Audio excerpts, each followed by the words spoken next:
Okay, would everyone please join me in pledging allegiance to our flag?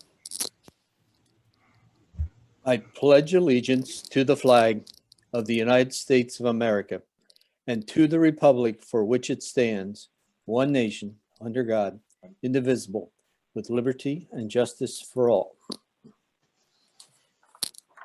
Okay, Happy New Year to everyone. This is the first meeting of 2020 of the Town of Canandaigua Planning Board. Let me do a roll call. Ryan Stachuk. I saw him there, so he must be muted. Gary Humes. I am here. Bob LaCourse. I am here. And our newly appointed member, Amanda Van Laken. Hi, I'm here. Welcome, Amanda. Thank you. Okay, also in attendance is John Robitella, our secretary. Yeah, I'm here.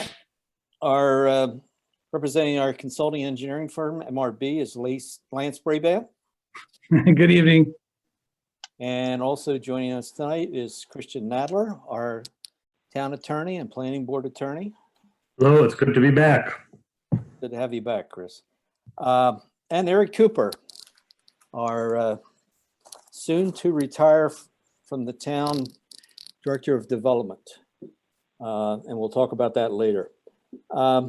Okay, for those of you on the meeting call, our procedure is as follows.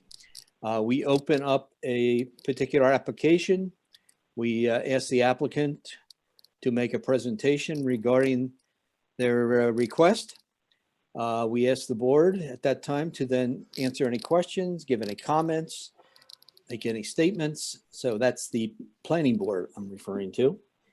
And then I will hopefully open it up to if someone reminds me, to the audience for input from the audience. Anyone who would like to speak can certainly speak at that time. And then we'll go back to the applicant for any closing remarks. And then the board will deliberate and take action. So we do, all things being equal, try to take action this evening on an application before us. So hopefully that can occur. We have one public hearing tonight. It's for CPN 20-088 for Stephen Hayes Fletcher on County Route 32. That has been properly advertised in the Daily Messenger on January 5th. I will now, under the guidelines that I mentioned previously, open the meeting up to anybody who would like to speak regarding the privilege of the floor. If someone has something that is not on the agenda, now's the time to speak. Otherwise, we will move on. Okay, hearing none, we will go to our first administrative item, which is our annual organizational meeting.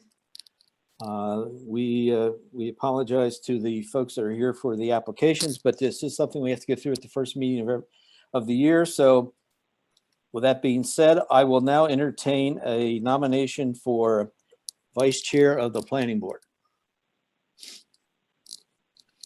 I will nominate Ryan Stachuk. Do I hear a second? I'll second that, Gary. Thanks, Gary. Any other nominations? If not, let's vote. All in favor of Ryan as vice chairman, say aye. Aye. Aye. Opposed? Okay, congratulations, Ryan. You will be my support moving forward in 2021. The board secretary, would someone like to make a motion and nominate someone for that position? This is Gary. I'll go ahead and nominate John Robertella to be the secretary of the planning board for year 2021. Do I have a second? I'll second, Bob. Thank you, fellows. We have a nomination of John Robitella. Are there any other nominations? If not, all in favor of John signify by saying aye. Aye. Aye. Okay, I don't think there's anyone opposed. Thank you, John. You do a great job. You make us look good, and we look forward to working with you in the coming year again. Thanks very much. Okay, I will accept a nomination for someone to represent the board as far as our engineering firm. Do I have a nomination? This is Bob. I'll make a nomination to accept Lance Brabant at the MRB Group for our engineering firm. Okay. Second? This is Amanda. I second. Thanks, Amanda. All right, we have MRB as the engineering firm to represent the board. Anyone else have any other nominations? If not, all in favor? Aye. Aye. Opposed? Okay, we will move down to our legal counsel. Do I have a nomination for our legal representation?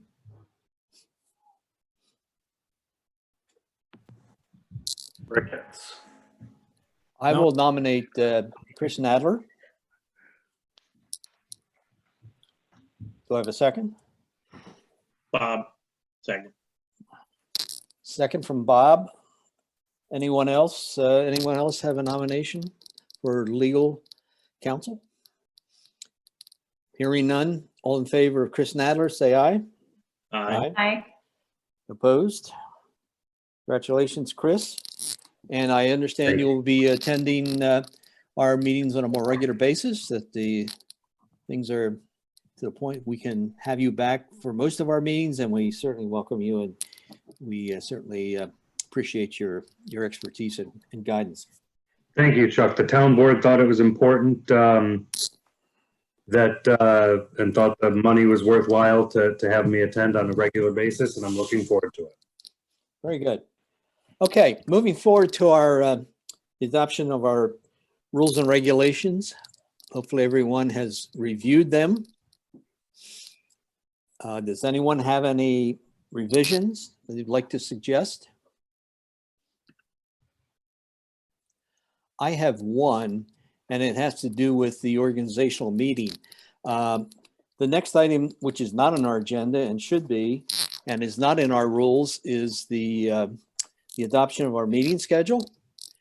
And I would like to place that in our rules of procedure, that we include the adoption of our annual meeting schedule as part of our deliberations at the first meeting of every year. Do I have a second? I'll second that. I'll second that. Hey. Okay. All right, very good. All right, let's vote on that. Does anybody have any issues with including that in our rules? If not, all in favor? Aye. Aye. Opposed? Chuck, I'm sorry, this is Ryan. Can you hear me? Yeah, Okay, thanks. Yeah, we can now. We couldn't before, so I don't know. Maybe you fixed it. you're way out there in Ketchum Road. Well, so is Amanda, that's right. You hear me? No, Yes, kidding. we can hear you fine. Must be your Wi-Fi. Yeah. I think Ryan's still on dial-up, but, I went to fiber. oh, that'll, boy, well then. no It's pretty excuses. sweet. No excuses. All right, sorry to get off track. The only other thing I thought of, I ran it by Eric, he ran it by Doug, was as one of the qualifying events for us doing remote meetings, similar to what happened, or is happening now, happened in 2020, where a governor's executive order may preclude us from meeting as in person, that we would all be doing it by remote. I was wondering if that should be one of the qualifying events for remote attendance. And I think I got the vibes from Doug and from, I'm not sure if you checked, if you gave us an opinion on this, Chris, but I think it was, it's the governor's executive order. If he declares the need not to meet, or the proclamation to meet remotely, it's something that we have to do, and it's not something we have a whole lot of choice on. So it was considered, That's correct. but I don't think it has to be included. No, absolutely not. Okay, for the And, purpose of, and if there's an executive order, the remote attendance policy does not apply. It's the governor's order that would govern. okay, very good. That's what I heard from the powers to be. All right, so hearing no other revisions to our rules of procedure, I think they stand as amended. And thank you for reviewing them and for your input. All right, Can I, hey, sure. Chuck, Go ahead, Eric. the portion here, distribution of agendas, whatnot, and then part D gets into if the PRC determines the application is deficient and not ready for placement. Can this read if I guess it'd be the zoning officer determines that the application is deficient? The PRC, you know, provides comments as to when stuff isn't provided, or what information needs to be provided. The zoning officer, though, is the one that goes through the PRC minutes and says this is or is not here, you know, at the end of the week. It's not as though the PRC meets again and then says, okay, this is or is not here, and then it becomes deficient or incomplete. So I wonder if we could use different language to say, you know, that the actual person in charge of that, which would be the zoning officer, is the one who makes that determination. And I think even the zoning board's rules of procedure say something similar to what I'm looking for. In I guess a question or a question, I guess, along that. Would, in that case, would the zoning official be a duly appointed representative of the Planning Review Commission committee, PRC? So we could say the PRC or its duly appointed. What's the word I'm looking for? Duly appointed Representative? representative. or- Thank yeah. you. Yeah. Oh, how about this? I actually kind of like this. That it's the zoning officer in consultation with the chairman. Okay, No, because you're not gonna actually necessarily have that. Put the zoning officer or the PRC's designated representative. If the planning board comes to a point where they don't have faith in the zoning officer to make those decisions, you can change that. But the zoning officer is duly appointed by the town board. And if nothing else, the PRC can appoint another officer, duly appointed representative, such as the planning board chairperson. But I think you'll streamline things by saying the zoning officer. If that's not working, the planning board can change it. Yeah. My comment with that is that, you know, Chuck goes to those meetings and I'd like to make sure that he has input on that, representing the planning board. and I do, Ryan, at the PRC. I think typically what happens and should happen is that an application's received, it's reviewed by zoning officer to check for compliance in terms of it being complete. If it's not complete, I don't think it even goes to PRC. It should be sent summarily back to the applicant and told that it is deficient. And then what we do at PRC, once a application is considered complete, is determine who is to review it, how it is to be distributed, and any meeting schedules that it would be assigned to in terms of the future. That's sort of the way it goes. Again, the zoning officer should be the one who determines whether it is deficient or not. Not really. I wouldn't say that they're complete when they go to PRC. So when we get it to Wednesday before PRC, I do look at it at the deadline date and say, you know, we need this, this, and this information. But it usually goes to PRC on Monday.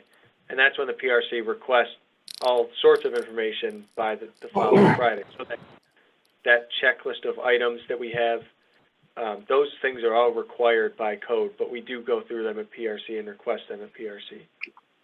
Not to prolong the discussion, but Eric, I don't see anything in front of PRC other than the title and the CPN name.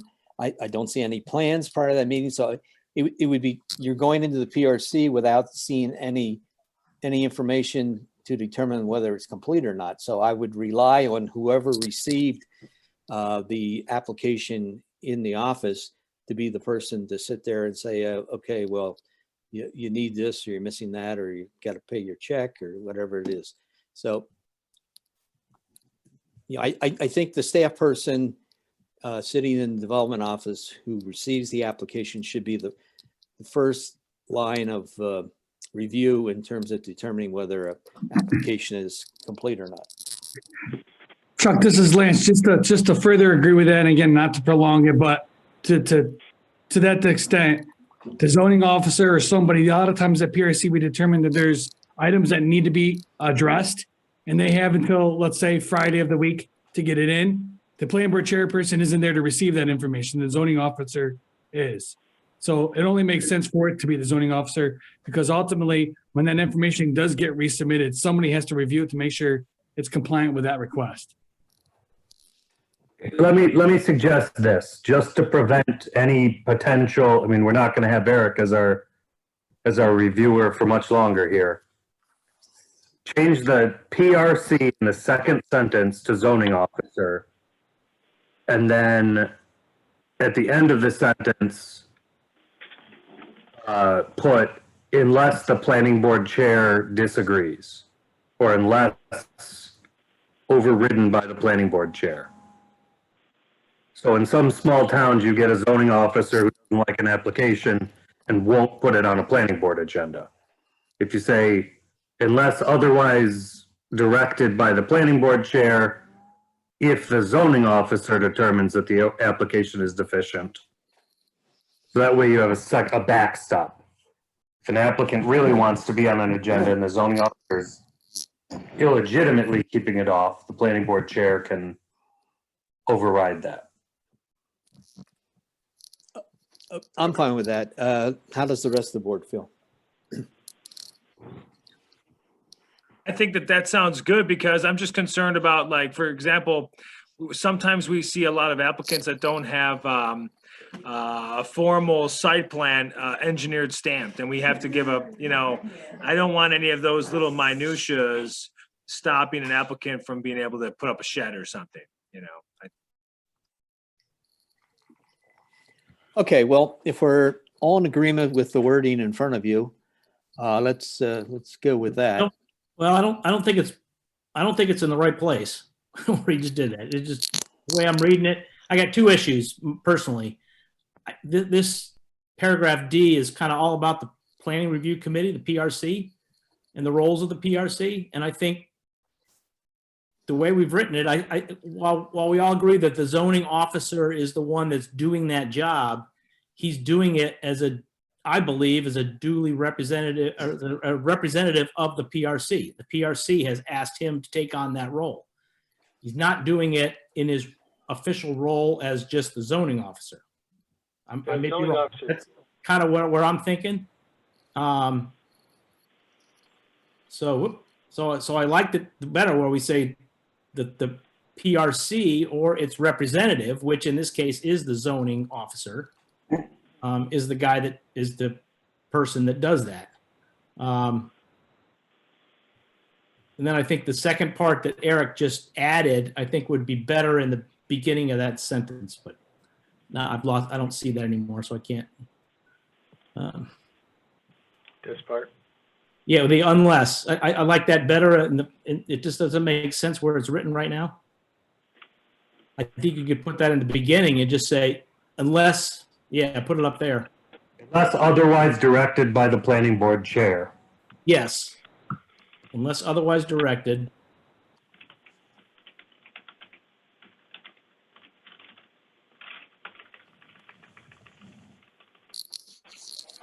And then I don't know, and then I'll leave it back up to you, whether you want to say the zoning board or the PRC or its representative. I guess that's a legal thing. Chris, what do you recommend? Zoning officer, the PRC is not. Yeah, just say zoning officer is my recommendation. Okay. Yeah, I'm all right with, and that's correct that's for what- code. The PRC is not is a nebulous body, so okay, zoning officer. Because right now the planning board is appointing the zoning officer to make that determination. okay. So if we're okay with these and other changes, motion, approve it. Do I hear a motion to approve paragraph D in accordance with what you see in front of you? Yep, just get rid of that F. Where the cursor is. Is a motion, Gary? Yeah, just get rid of that. I would say just get rid of that F where the cursor is. You need to get Well, that. it should be there. If the zoning officer determines the application is deficient, not ready, correspondence will be sent to the applicant.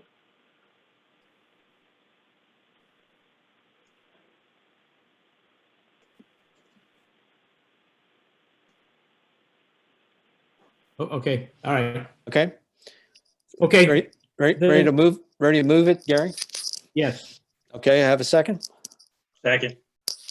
Okay, got a motion, a second, to make this revision, this additional revision to the rules of procedure. All in favor?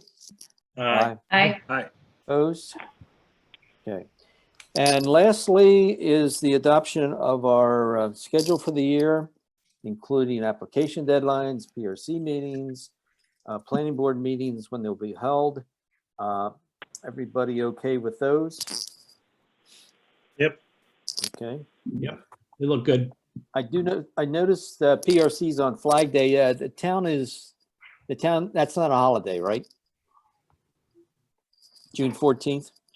I don't believe so. I don't think so. Okay. Nope. Okay, I'm thinking from another lifetime. Okay, so we will then meet on June 14th, PRC, along Yep. with all the other meetings listed. Have a motion to adopt? I'll make a motion to adopt the schedule for 2021. Thank you. Second? Second, Amanda. Thank you, Amanda. All in favor? Aye. Aye. Aye. Aye. Okay, I think that wraps up our organizational meeting unless somebody else has something to add. If- Did I miss a motion to improve the entire 2021 rules of procedure? I know we approved those couple amendments to it. So moved. Okay, Thanks, Ryan. the amendments were made and now we have an overall blanket motion from Ryan. Do I have a second? Second. Second from Bob. All in favor? Aye. Aye. Okay, thank you, folks. And thank you to our guests for standing by. We now will move into the meat of our agenda. And our first agenda item is a public hearing for Stephen Hayes Fletcher, owner of property at 6270 to 6272 County Road 32. And Stephen's seeking a single stage subdivision approval. I will now open the public hearing regarding this application. Is someone there? I think Mr. Fletcher was on the line. Do you want to speak, Mr. Fletcher, or do you have representation? Yeah, right here. Okay, speak up, Stephen. Yes, I'm right here. We hear you, but it sounds like you're talking down a hallway, so get closer to the mic. If you guys just want to move closer to the phone, or if you can, yeah, it's just a little quiet on the other end. A little closer? Yep. How's You that? How's that? Much better, Much thank better. you. The floor is yours, All Stephen. right. So, floor- give the us an floor is idea yours. of what you're proposing.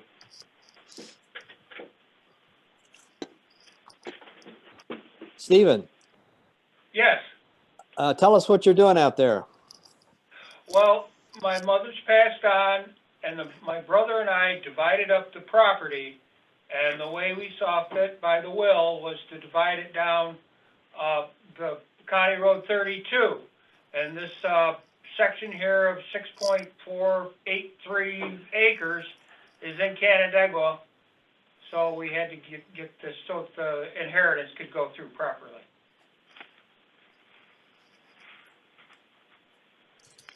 So the whole parcel is pretty much shown right here. And then the proposal is to divide it at County Road 32 right there. And so it's just a clarification that the lot one that we're talking about there appears to be part of it in the town of Canandaigua and part of it in the town of Bristol? That's the Yes, entire that's parcel, is that correct. correct? And the idea is for both the Bristol part and the Canandaigua part to both end up the part of the with the same owner? Yes, Right? Have you gone to the town of Bristol yet, or are you required to do that, or? I don't know that they have to. I've talked to Eric, I think, So, I don't know that anything has to be, We will go to the town of Bristol if we need to. yes, for our purposes here, for them subdividing this, there's really no need to go to the town of Bristol. Okay, all right. That These was parcels exist separately just because they have to be, with it being in different Towns. towns. right. So the And to be property clear, line, it- the I'm sorry, property sorry. line is the town line. Correct. And it was referred to Bristol too, correct? Yep. As part of the town's referral. Right. All right, the only reason I was just raising that is if just the Canandaigua piece was being subdivided, I was gonna have questions regarding access to the other part of lot one, that other parcel. But understanding the whole thing is being moved, transferred, then I don't have any issues with this proposal.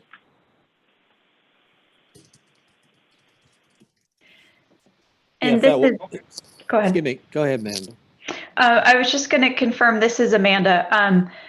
For the subdivision, the proposed lot 2, the intent at this time is not to build or add any additional structures onto that lot. This is just subdivision, but in the future, if additional buildings would want to be added, we would have the ability, and the owner of the property would have the ability to go forward with that according to this subdivision. And I think that question's for Lance and the board, just to confirm that if the owner did want to go forward with building on lot 2 in the future, that is allowable per the documents that we have here today. They would, if it was for a new home, they'd have to come back to you guys for site plan approval. Mhm. But it would be fine for them to do that. There's nothing here that would prevent them from doing that. Okay, yep, just wanted to confirm. That was all of my feedback today for this one. Thanks. and I should be contacting. And usually, Pam- Amanda, on an application such as this, where you have a. Go ahead, Steve. Sorry, Steve. What were you saying, I'm Stephen? sorry. I should be contacting Pam Post for an additional assessment or a renewal of the assessment? Yeah, she would do all the assessment questions. Okay, fine, thank you. Yeah, usually, Amanda, what we do in an application such as this, where we have a vacant lot as a remaining lot, is we put a note in the plan that we're not condoning or approving it as a buildable lot. Then I think Eric's highlighting it right now, Yeah. and they'd still have to go through the The steps. procedures regarding a new lot, including percolation tests and on-site system. So that would apply to that bigger lot. Okay, perfect. Thank A you. question for Lance. Go ahead, Brian. I'm sorry. Lance, a few meetings ago, we had a subdivision and you brought up that we are required to look at access to all of the lots that are within a subdivision. And I remember this being on We were talking about accessing Middle Cheshire Road and getting on and off of Middle Cheshire Road and the apron of the road. So how does that apply to this larger lot that's going to be on the east side of County Road 32? Oh, I think if I recall, I was stating that as part of a subdivision, in order to create a new lot, we, the planning board, have to make a determination, or the plans have to reflect that they have access that's obtainable, meaning that they have proper site distance, that we're not creating a lot that can't otherwise have a driveway placed on it. And so in most instances, they show us a driveway, potential driveway location with proper site distance that grants them the ability to access that lot. It doesn't mean that that's where the driveway has to be at the future time when construction or a site plan gets approved. It just shows that they have the ability to access that site. Okay, thank you. And it appears as Eric is looking at that zoomed in that lot does have access. And so we are satisfying that requirement. Is that correct? Correct. Sorry, I didn't get there, but yes. Okay, I had a question on the ownership. It does show Elton and Eleanor on the plan as being the owners.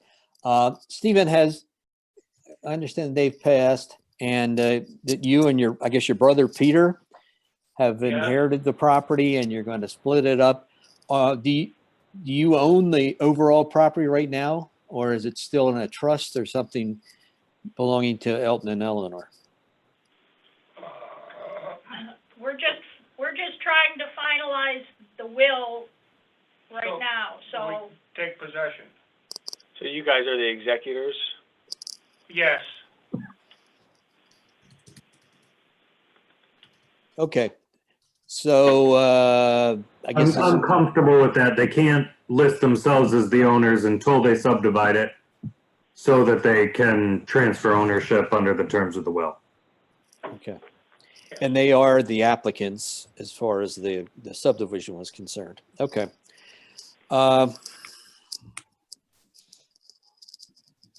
Did we get any feedback from the Ag Committee on this, Eric? Do you know? They might have met last week and we didn't see their review yet. Yeah, actually, I don't think that I've gotten their comments yet from last week. Okay, well, there shouldn't be anything of a big issue with them. I know that the ECB, somebody had said that this is one of the longest running ag properties or something like that in the town. Yeah, they said it is a very unique property. 6 generations or something. If I can just speak to the owners and the board, this is one of the most beautiful properties, I think, in the town of Canandaigua. As you're driving County Road 32, you can almost see the Bell House that is part of either an old school or an old church house. It is a beautiful welcoming into the town of Canandaigua. And I would encourage, for the record, John, if maybe Doug or somebody from the town can reach out to the new owners and talk about the potential for protection of this property as a community separator with the town of Bristol, and the potential, maybe we can work with the new owner, with the owners, and let them know that there's potentially resources available to them to put money in their pocket to protect this property, and could act as a community separator, and then also a beautiful open area and welcoming people into the southern part of the community. This is a dynamite piece of property, a beautiful parcel that is very, very unique in its right. So I wonder if the owners have heard about that or talked to anybody in the town about this parcel and protecting it into perpetuity, kind of commemorating the history of the parcel. That sounds very good. We're all on the same page. I'm in tears. I love this property. It's been in the family for 8 generations. How do we help you move that? How do we help you? How would you recommend that the town of Canandaigua help you conserve that property?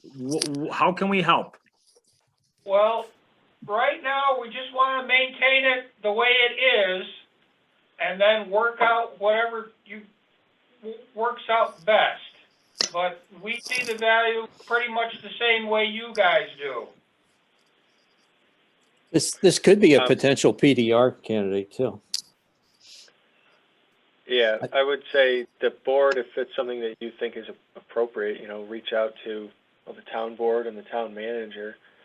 And I'm not sure when the period opens again for PDR, but, you know, just reaching out again to Stephen at that point to see if they would, him and his brother would make application for it.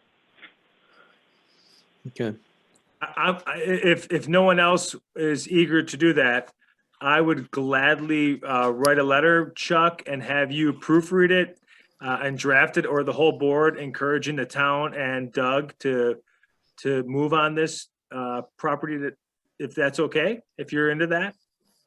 No, I think it certainly should be considered for a PDR application. And that should be one of the properties. Draft the letter up and email it to me, and if I feel it needs to be brought to the board, I will. If not, we can send it on to Doug. Okay, Okay. I will do that. I'm hearing you correctly. I'll draft a letter that will be, that will go through you, the chairperson, to either the town board or to Doug. Is that correct? That's correct. Thank you Okay, for doing I will that. do that. Yep, you bet. Are there at least a majority of the board members on board with that? I'm good with that. Okay. Agreed. Yep.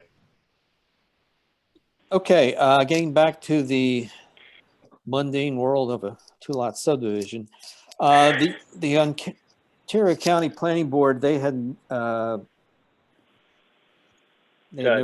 subdivision that meets all yeah, requirements. they weren't involved at all. I'm trying to read my own writing. So we talked about the ECB. They thought it's a good PDR candidate, thought it was a unique property. We never really heard back from the county Public Works Department, seeing that this property is split by a county road. I assume since there's no new entrances and exits, egress and ingress proposed as part of this application, that it's something we don't necessarily have to have a response from them. We haven't heard from the Ag Committee, but I don't think that's an issue. I think that pretty well covers it. We are looking at an unlisted seeker here. Is anyone from the audience that sit out there have any comments, questions regarding this particular application? Okay, hearing none, let's move on with seeker. Again, as I said, it's an unlisted action. Eric, if you would put the resolution up in front of us.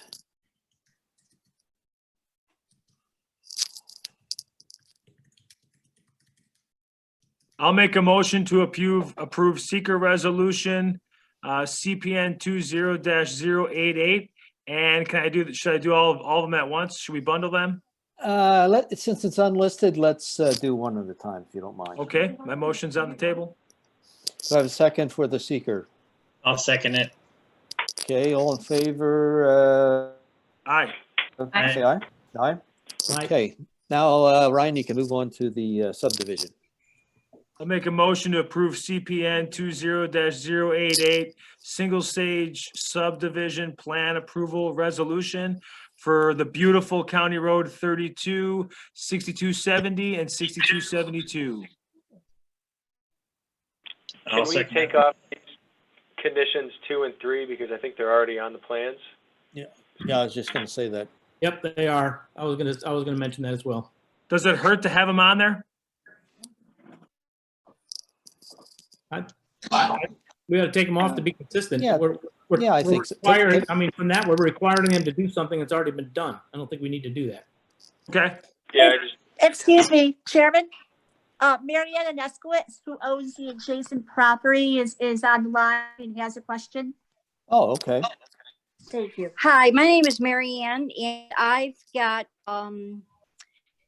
I don't even remember, 62, no, it's 50 acres, 50.1 acres on what we called Old Dempsey Road. I'm right alongside of Stephen Fletcher. Is that going to have any impact on me? What's going on now? No. I wouldn't think so. Where are you located again? I'm sorry. Dempsey Road is off. I'm sorry, pardon? My name is Mary Ann What? Anaskevich. Yeah, and what's your address? It's 65. I'm trying to remember. I just got an address because I had to fight with the town of Canandaigua to reopen Old Dempsey Road. It got abandoned because my grandparents died and I didn't even realize the road was there. But anyways, that is right off from County Road 32 and it's Dempsey Road. It's just an old dirt road that goes past Kevin Harrison, Richard Constantino, and then I'm past them on the left. And then Mr. Fletcher is right behind me and alongside of me. I'm kind of like at an L with Stephen Fletcher. And I just wondered if Dempsey Road is going to, it shouldn't be affected because it cost me a lot of money to get it reopened. Is Dempsey Road maybe the old bed of County Route 32? It could be. It's just an old dirt road that goes, Yeah. it used to go right straight through to Cheshire, but it's, I believe it stopped right past Fletcher's. Okay. Well, anything off the property, I don't know if you're on the phone or if you're watching this on Zoom, Michelle, but anything off the property shown in yellow would not be affected by this. So it should not affect Dempsey Road unless Dempsey Okay. goes. Oh, that's a stream. Okay. Dempsey does not go through lot 1, correct? I'm not sure. I don't know where Oh. Dempsey Road is. Okay. I think that this is. Dempsey hits where that blue box is. Yes, but the box, I don't know if it's completely correct. Is ma'am, when did you purchase this property? I didn't. It's been in my family like yours for years. My grandparents, Frank Okay. Dorothy, owned it. And then my Oh. mom got it and now I've got it. Yeah, I remember her. Okay. Yes, you have access through Harrison's driveway, right? Well, it's no longer Harrison's driveway. It's now Dempsey Road, but the very beginning is his driveway. But now I've got a permanent easement to go past his driveway and then get to my land. I was Okay. landlocked for a while. I None think of this should affect you, but I am curious about what's going on. all right. Well, Stephen, you get together with Mary Ann and your neighbors and you can talk about it. Yes, But I think as far as our deliberations here tonight, your Yeah. property will not be affected, Mary Ann. And Okay, thank you. I appreciate you bringing it to our attention. And I certainly appreciate your sitting in with I us would be tonight. very happy to talk to her, though, some other time. I would love to, yes, but I don't know where, do you live on the property? Yes. I live across the street, yes. Folks, you're taking over the meeting from me. I can't have you doing that. Sorry. So let's, you two get together and any other neighbors who want to join. And in the Yeah. meantime, Yeah. in the Have a mean, picnic. okay. Be safe distance though. I think we had a motion for a subdivision approval. We were discussing whether we were going to take out the 2 conditions. I think we agreed conditions 2 and 3 could be removed from the resolution. So with that occurring, did I get a second? I had a second. Okay, Bob second. So Ryan made the motion and Bob seconded with the revisions stated. All in favor? Aye. Okay. Opposed? Okay, thanks all. Thank you, Fletchers, for attending and good luck out there. Thank you very much. We'll be in touch. Okay, John, you did know I closed the hearing. You probably heard it. I might have been muted when I said that. Yeah, I heard it loud and clear. Okay. All right, we're moving on to two new site plans, one being for CPN 20072, property owned by the Sweatmans, property at 4015 County Road 16. They are seeking a single stage site plan approval in the RLD zoning district. And I believe the Sweatmans are represented by their engineers. So if you want to introduce yourself. And Good evening, folks. I'm Wendy Mahar with Mahar Engineering here representing the Sweatmans. Presentation. Can you hear me, folks? Hello, Wendy. We sure can. All right, very good. So the parcel itself is split by Westlake Road. The upper portion is fairly wooded. At Onalinda Drive, it slopes about 8%, and then as you head towards the lake, it slopes about 20%. So we've got some moderately steep slopes on the site. The shoreline parcel has existing development of 2 accessory structures and some beautiful landscaping down in that area. We're not proposing any changes to the shoreline parcel. We're looking to just develop the upper portion of the lot near Onalinda Drive where we're placing the proposed house for several reasons. To minimize our lot coverage with a driveway and ease of access. The lower portion of the upper lot is going to remain wooded. Originally, we had looked to clearing the entire lot, but we have received comments from the county that we're going to keep some of the woods down between the house and the Westlake Road. We've looked at the shoreline development guidelines, and again, the wooded area is between the house and the shore, keeping kind of a barrier. They are going to propose a small footpath that goes down to the water, but maybe just clearing a minimal amount of trees. The grading that we've proposed, again, has been reduced since the earlier submittal. From the driveway, you'll come along the north side of the property line and come down to be able to access the lower walkout level. All of the retaining systems are using Sierrascape, which is just a reinforced earth, and that allows vegetation to grow over it to minimize seeing more of a hard concrete or masonry retaining wall. The owner's he'll be able to tell you a little bit more about the finishes on the exterior of the house, but he's looking to propose natural materials such as stone face. And so we've kind of, I guess, addressed a lot of the concerns in the shoreline guidelines. As far as the drainage is concerned, we are routing some of the drainage around the side on the south side as well as the north side. And we're taking care of all of the first year runoff within a gravelous leaching chamber system downhill of the house. All the downspouts will be tied in, all of the drains in front of the driveways. And per our variances, we are proposing a permeable driveway for the pavement on the for the house itself.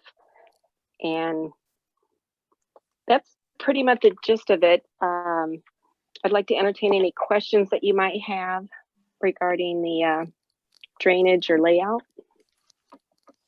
Okay, thank you, Wendy. I should say that this application was subject to a ZBA hearing, and the applicant did get approval on the 15th of December for the variances requested, conditional, as Wendy said, upon the driveway being made or installed as being impervious, pervious, having permeability, and that is shown on the plan. The only question I have, Wendy, I was looking for a detail as to how that that section would be built in terms of its cross-section. And I didn't see anywhere what you intend to do as far as how it's to be constructed. You do have a cross-section of an asphalt driveway, which I guess was the original plan. It's being shown now. So I assume that comes out and you need to provide a permeable driveway detail. Yeah, the zoning board wasn't specific on which product we could use, so they left it up to approval through the development office. Propose what we were going to propose, so we hadn't decided on that product just yet. Hey, Chuck, if I may, Wendy, this is Bob. I went up to your site the other day and looked at it, and already it's wet up there and it was still frozen. But I'm kind of concerned about all that runoff coming off of that hill off that gravel driveway and how you're going to deal with that. And also, I'm real interested in what kind of permeable driveway you're talking about, because we've dealt with this before, and some use concrete pavers. They say it's permeable, but it's not. Then we've seen some that truly is. So it's really, I'd like to know exactly how you're going to deal with that, the runoff and your driveway. So the runoff coming off Onolinda Drive, we've created a swale in the front yard, or the yard facing Onolinda Drive, and it kind of skirts around the property down the property line, south property line. On the other side, we are proposing kind of a it's like a little path, if you will. So the water will go down the path and ultimately kind of go over the area where we've got the gravellous leaching chambers, where it'll kind of seep into the ground. The soils are hydraulic classification B. They are a gravelly loam, so they have some pretty good permeability. The permeable pavers, the owners and I haven't really sat down and made a final decision, but we were going to look at something kind of like turf stone, which has the kind of a grid of concrete, but with the grass grows through. There's also a grass pave that's almost like it's a plastic grid, and you can again grow the grass through it. So there's also permeable concrete, which is very porous, but we haven't really made a decision on that just yet. Again, we were going to look to get that approved through the development office. Wendy, my name is Ryan Stachak. So I think what's important, though, and getting back to Chuck's comment, and maybe this is what Bob is, that when we look at permeable paving systems, it's not just the top layer, but it's the entire system on how it's built. Like, what are the specs for example, number 2 washed stone. So as the water goes in and percolates through the top layer, the bottom layer, how big is the proposal for? I'm sorry, how big is the proposal for? How deep is it going to be? Like the whole system. So I think, and Chuck, correct me if I'm wrong, but that's what we're looking for, is that detail. Is that correct? Yeah, a cross section of what the Yeah, what it'll look like. Understood, folks. There's different products, different proprietary products, and they have standard details for installation. When we figure out what that product is going to be, we can certainly present it to the development office to make sure it's and provide a detail on the plan so it's installed properly, of course. Okay, well, that would definitely be a condition of the approval, seeing it was an issue with the ZBA. It's obviously an issue with the planning board, so that detail should be provided and backed up with any engineering geotech information that's required to make sure that system would work. Absolutely. Anybody else from the board? Wendy, do you have any renderings of the house? I'd like to see how it's going to sit into the landscape and not on it. Yes, sir. I did submit those to the town back in the fall, And yeah, Eric's pulling them up for you now.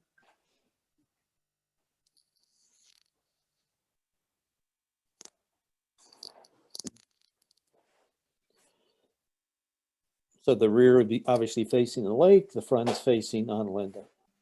Correct. Mhm. Correct. Yeah. And the side, do you have a side view, Eric? No. Yeah, I just think I just did the 2 main elevations for you. And I think it was stated in your shoreline guideline statement that the finish of the home would be earth tones, something along that line. I'm trying to recall exactly what you said. I think Mr. Tinter. Yeah, Mr. Sweatman, would you like to chime in on the coloring that you're proposing Submitted for it. the house?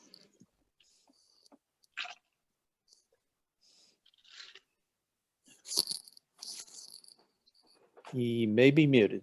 Am I working? Am I Oh, on? there you go. There you go. Great. My name is Jim Sweatman. Hello.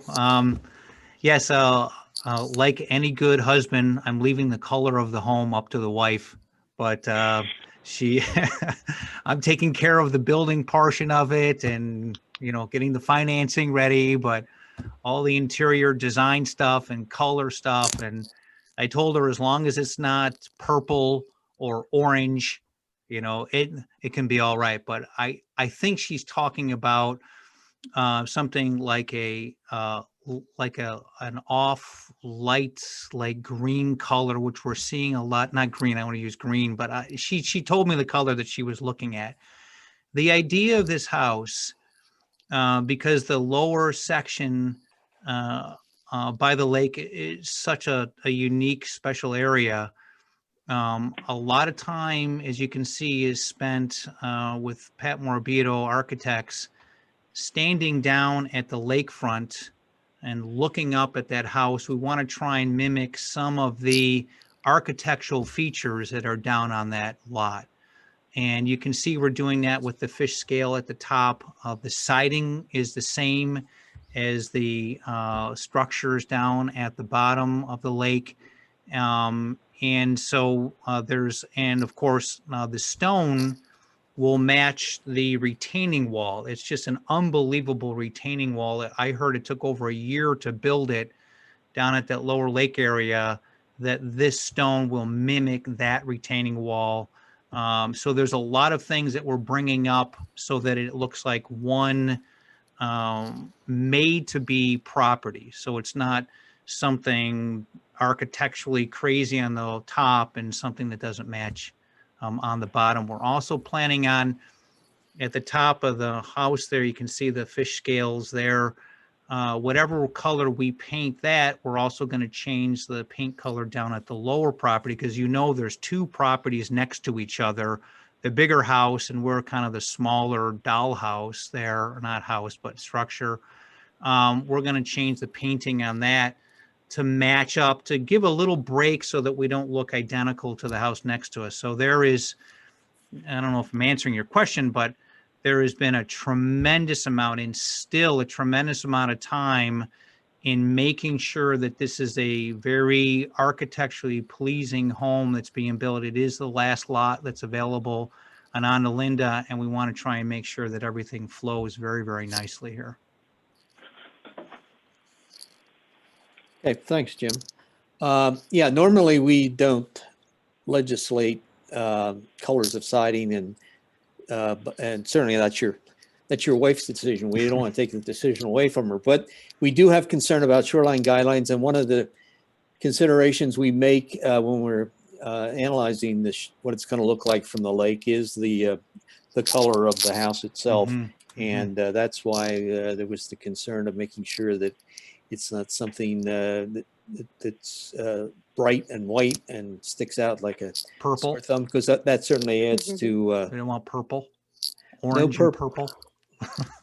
No, we can help you out there. We don't want orange or purple either. But it's your choice. But again, yes. We would ask that you try to keep it somewhat muted and use some sort of earth tone you know, Mhm. brown to green, something along Yep. that line. It'll be All I nice. heard about the color was that Mr. Sweatman's wife told him what color it was going to be. I think that should go in the minutes, John. All right, while we're talking shoreline guidelines, let's sort of stay on that for a couple minutes so we could put that aside. Wendy, you had said that obviously the trees, nothing will be affected on the east side of County Route 16, and as far as on the west side, on the immediate edge and going up the hill, most of those trees will remain, minus an area for a path until you get up to the house itself. So is that correct? That is correct. Okay. Chuck, if I can just add on that, so it appears on the drawing that we're seeing here, just east or down from where the gravelous leaching chamber is, it appears that they're showing where the tree line is. So I just wanted to clear, that right there. So that is intended to be not, you just, all those trees are going to remain in that particular area, right? Yes, of course they'll clean up any dead and Yep. affected, poor trees, but yes. Yeah, those yeah, are- yeah. If you that walk wooded that area. lot, yeah, sorry, Wendy. Yeah, if you walk that lot, and I've walked it with a couple of potential builders, and there's a lot of what they call, I'm not a tree guy, garbage trees there that have just grown up and down. So there's, we're going to do, selective trimming, really. Obviously, the lakefront, looking at it from the lake, there are some specific guidelines that we have to follow on that. And I know that my neighbor, both to the north and south, are really looking forward to me moving in to kind of clean things up a little bit. My neighbor to the west, she's happy because the trees are very high right there. She has no view at all of the lake from where she sits at 4104. And, with the house going right there, we have to clear some trees there for the house. So she's very happy about me moving in. So I'm going to be a superstar in that neighborhood. Good. Chuck, Any, on and that anything, note- any, Go ahead, Chuck. I'm sorry. issues. You saw the elevator. I just wonder, I'm thinking of it. Jim, are you considering obviously landscaping along the foundation of the house, along the house itself? I assume you're going to do that also? Yes, we have right now for professional landscaping. My wife is a garden person, and I would have to say this. At the end of this, and it's going to take a couple of years. It's not just going to be, this is an 8 to 12 month build on this because of the site that we have to deal with, and we're not in any hurry. We're going to get it right. And really in 2022, 2023, once everything settles, is, the landscaping portion of this. And I mentioned this at the zoning board meeting, Sonnenberg Gardens, there's several gardens in that, and we're going to mimic one of the gardens there and make that an absolutely beautiful lot. So we're looking forward to this on not only short term but long term with professional landscaping, both front and rear. Okay, Brian. Yeah, thank you, Mr. Sweatman. On that topic, one thing I'd like to just make sure that we can clear up right away is the shoreline guidelines. And so if we can get ahead of any potential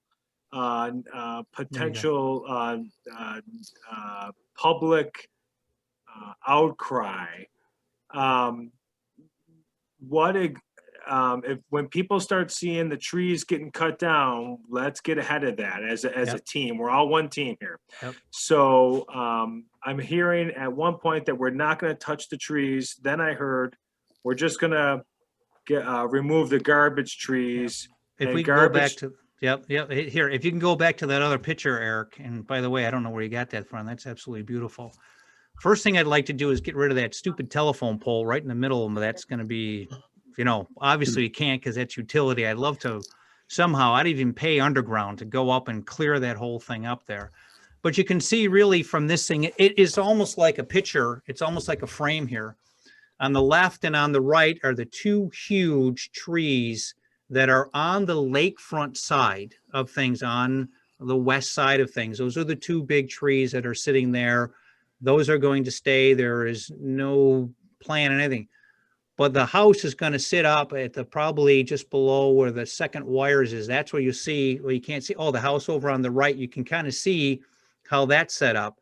You can almost see how that's going to be framed in. So we're going to do selective clearing of the garbage trees. And again, I don't know what garbage trees are.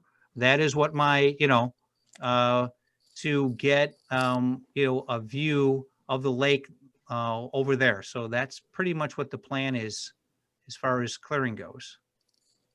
Now, I don't know how many trees or what exactly, but it's going to be very, very selective. And remember, it's pretty obvious this is going to be a very active site starting hopefully in springtime. And, everybody's going to be watching this. So there's no hiding anything as far as, what we are going to be doing. Have you hired a certified landscape architect? Have not. No, Do you we're plan still to do in. that? Oh, yes. We're going to be, what's great about this, what's exciting about this for us, it's a brand new lot. So there is a lot of choices here. Even though it's, the slope there, we've got some things that we can do to make this very, very nice. So to answer your question, Ryan, no, we have not hired. We're still in the final design stages. We're still obviously in the planning stages that we're doing right now. So I have not hired anybody professionally to do this. What we're hired right now is the architect and the site engineering. I guess my question goes out to the other board members, what your thoughts are on the process, if they're still expecting a landscape plan. Well, this is Gary, and I like what I think Eric drew up, that kind of horizontal line there. I mean, my thought going into this, the whole thing was that if they're going to want a view out of that house, they're going to end up cutting a lot more trees than they believe they are. I mean, that's just what I'm thinking. So even where that line was on the drawing, I think if they leave all those trees up, they're not going to have any view.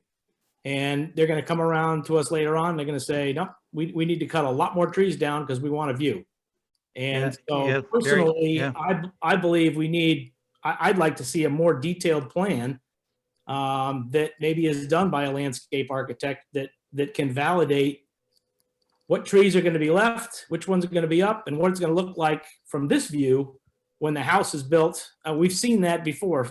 Good landscape architecture can come in and replicate what this particular view we're looking at right now, what it's going to be when the house is there and the landscaping is done and the trees are remaining. So just a question.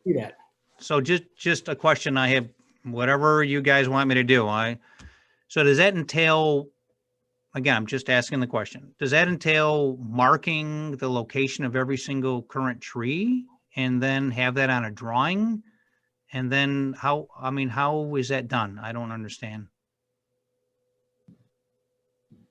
I guess I'll take a shot. It's a there's probably 1,000 trees on the lot, so I don't know. 100. I don't know. I mean, I don't know. I don't think it's that big of a lot. Okay. Okay. Yeah, I didn't know. Well, it seems to me like you have a vision for the trees that you want to keep. So I think that a certified landscape architect would be able to. All right. They would look at this project. I mean, X amount. I mean, I'm looking at this lot right now. Half of it's going to be cleared, right? I mean, yeah, you can There's see. gonna be a house Yeah, there. you can see. Really from, yes, yeah. If I'm doing a 30,000 foot view on this thing, there is half of that is going to be cleared for of all the retention that we have to do because of the steep slope and. And then the other part is, the, selective clearing, which is the garbage trees, get those out of there. I mean, that's the point. That's where we want to help you out. See, Ryan, I don't know what that is because I'm not, Neither do we. I don't know what that is. I think in an effort, because this is, I think that there's going to be a lot. I'm with you, Gary, 100%. Like, I think it'd be nice to just be able to see so that when the outcry happens, we can pull, there's a plan in place. We've gone through the channels. It's all good. Everyone's happy because the phone calls are going to start rolling in. And rightfully so, right? You're building a beautiful house on the most beautiful lake in the country. We want you to have a beautiful view. We want it to be a valuable asset for the community. But we have seen it before to where we don't get the landscape plan, and then all of a sudden it doesn't meet expectations, and then it causes more process and more Yep. holdups. If we And- do it the right way, that's the best way. And I don't want any of that to happen. I want this thing to flow through. So if somebody drives by that hasn't been there in 10 years and they see this clearing, that it's like, yep, here it is. I'm all about that. I'm all about that. If I may, this is Lance with MRB Group as well. I think one of the important things that we have to make sure too is your disturbance limits doesn't include this area, and that's typical. But if you're going to do selective clearing that may remove the roots of the trees, that ultimately becomes disturbance that we have to consider. And so I think something of a concern would be that the code enforcement officer, when they do their inspections, are going to hold you to the limits that's identified on the plans. If they come out there and see that you're disturbing outside of those areas, it's likely going to have some conflicts with them. And so it may make the most sense for you to take a look at that and define a more accurate representation of your disturbance that you're anticipating to occur. Yeah. Yeah. So, does that happen during final design? Wendy, when does that happen on the site? When is that? Well, I guess I'm a little bit concerned because again, the only way we can really truly do this is survey every tree and figure out which ones are going to remain and which ones are going to be cleared. And Jim was right. It's 100 trees. It's a lot. It's very thick. It's very thick. Do we tie a ribbon around the trees that stay and then say that all of them? I mean, I don't know.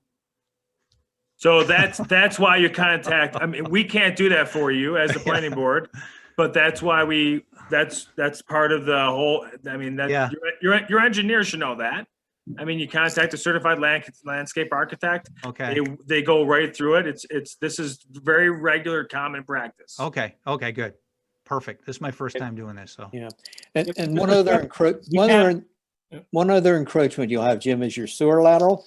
That goes through that stand of trees. So that'll certainly clear some trees out, and we should know where they are and what's going to be removed. And to make sure that what trees are remaining, you don't have root damage as a result of the trench. Mm-hmm. Anybody else? Bob, Amanda, any? Well, I had thoughts? some thoughts, but I would be totally opposite Ryan and Gary actually, and more for Jim, because I think if he takes down as many trees as he needs to for his view, but still maintaining shoreline guidance, then he has accomplished what we needed him to accomplish. And then the disturbance problem would be an additive, but I believe, Jim, you're going to have to take down trees. I was out there the other day and I couldn't even barely see the lake, even through all the trees there. Yep. So I understand you're going to take down the trees, and as long as you follow the guidelines in the shoreline that softening the hardscapes, things like that, to make the house look smaller or softer from the lakeside, then I don't have a problem with for going forward on it. That's just my opinion on it. Yeah. Yeah, I wanted to. Yeah. Go ahead. Go ahead. Yeah, no, because we've got that dotted line with that walkway. Part of the idea is to walk there up and down and, get the exercise. And again, that's all going to be part of, just this, I don't know, it's just going to be beautiful. So it's hard to see on this one-dimensional thinking about what I'm envisioning of this to be. But, so yeah, that's. A couple points I want to make too, folks, is the proposed house is 150 feet back from Westlake Road, and we're not proposing anything being changed on the shoreline or that lower lot. And so I also wanted to point out that we have, sorry, Sorry, that's me. Go ahead, Carrie, sorry. The property itself faces or is addressed on Westlake Road. And when somebody, a guest comes to Jim's house, they're going to drive by that lot, and he wants to have some sort of presence on Westlake Road. So any of his guests know that's where his house is. They're obviously going to have to come up and around to Onalinda Drive to access the home and park. But I think it does need some sort of presence on Westlake Road to know that that's part of the property. And so with selective clearing and some landscaping, I think is beneficial. And I agree. I think there needs to be some presence. So I think if you just drove by right now and just saw that forest that's there right now, there's a lot of trees there. There are, and you just see that, and you don't know that there's a house up there. I don't think that's quite the look that Sweatmans are going for, particularly. I wouldn't think. So I'm kind of with Lance here as well, where he's saying, per your drawings right now, everything down there in that woodland area is not going to be touched. And so I don't want you to get into a position where you're going in there and taking trees down when this plan right here says that you're not. This plan right here says that that's going to contain that woodland area is going to be, what's the word I'm looking for? Untouched. And I don't think that's really the case. I think you are going to end up doing, as you say, selective clearing. I think it's going to end up being more than you think. Yeah, last year we had a house property that did take down all their trees when they weren't supposed to, and then that came back on them. And that's exactly my point, Bob. If this was my property, I would be clearing the property and getting rid of all of the trees. Right? I mean, that's right. Like that's what you would do. So I just want to, I expect that many of those trees are going, I'm a forester, cut them down. That trees will go back, but this is a landscape. I just want to make sure that we're protecting the applicant, and I don't want to have that same problem, Bob, that we had before. Yeah. So it says on the plan, no disturbance. Right. And I'm saying, well, we just heard that there is. So I don't want to get anybody in trouble. I don't want to put Chris Jensen or anybody in a predicament. Let's just make sure that it's done right, so we don't have to get into that. Sure. I expect it's going to be cleared. All right, guys.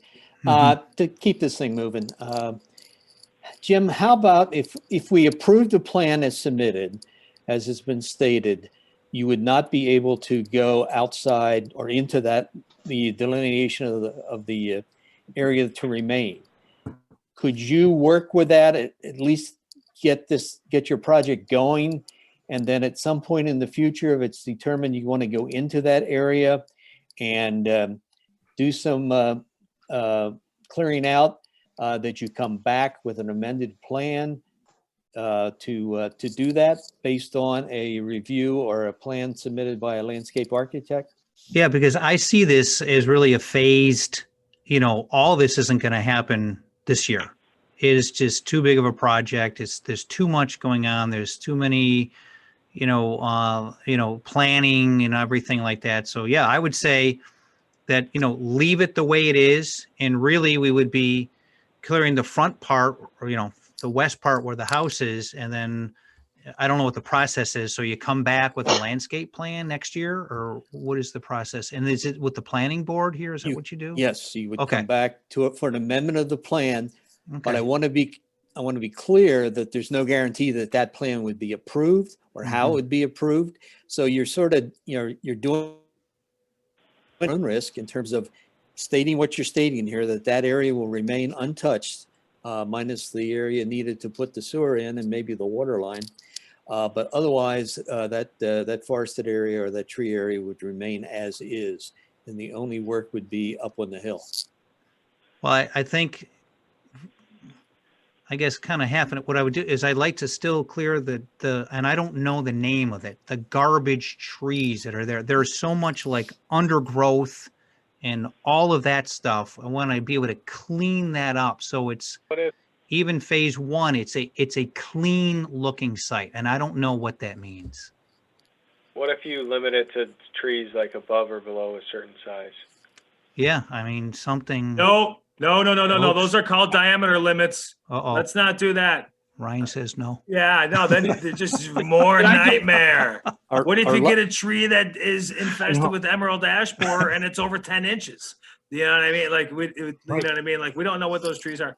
I'm just trying to make sure that we don't run into a nightmare. Well, can I just add, do you have, Mr. Sweatman, do you have an estimated start date that you want to try to start construction on this? We do. April, we wanted to start trying digging in April. And we're right on that time frame as far as design and the meetings and, all that kind of stuff. And, there's still a few more months here with the town as far as the behind the scenes sign offs and everything, I know. But to answer your question, Gary, yes, the target was in April 1st to start work.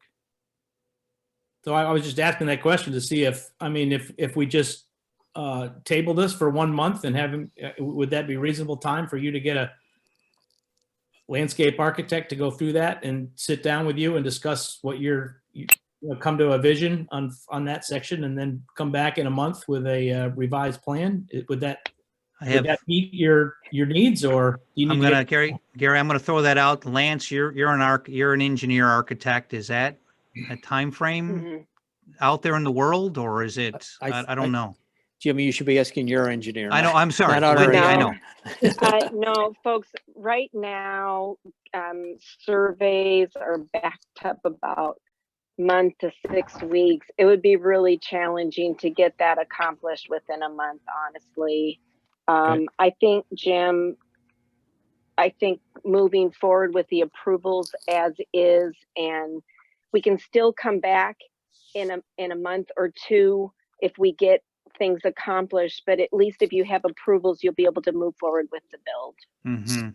And I don't think you want to do that assessment as far as your view until you have leaves on the trees too. So that now you're looking at spring, summer. Mm-hmm. Good point. Yep. Chuck, So- can you come back for an amendment? Do the build. It might actually help with erosion too, to leave those trees during the build and then come back and do an amendment to it. Yeah, and he might, Yep. he can then stand on his deck and look out and say, okay, well, that tree should probably go and that tree should probably go.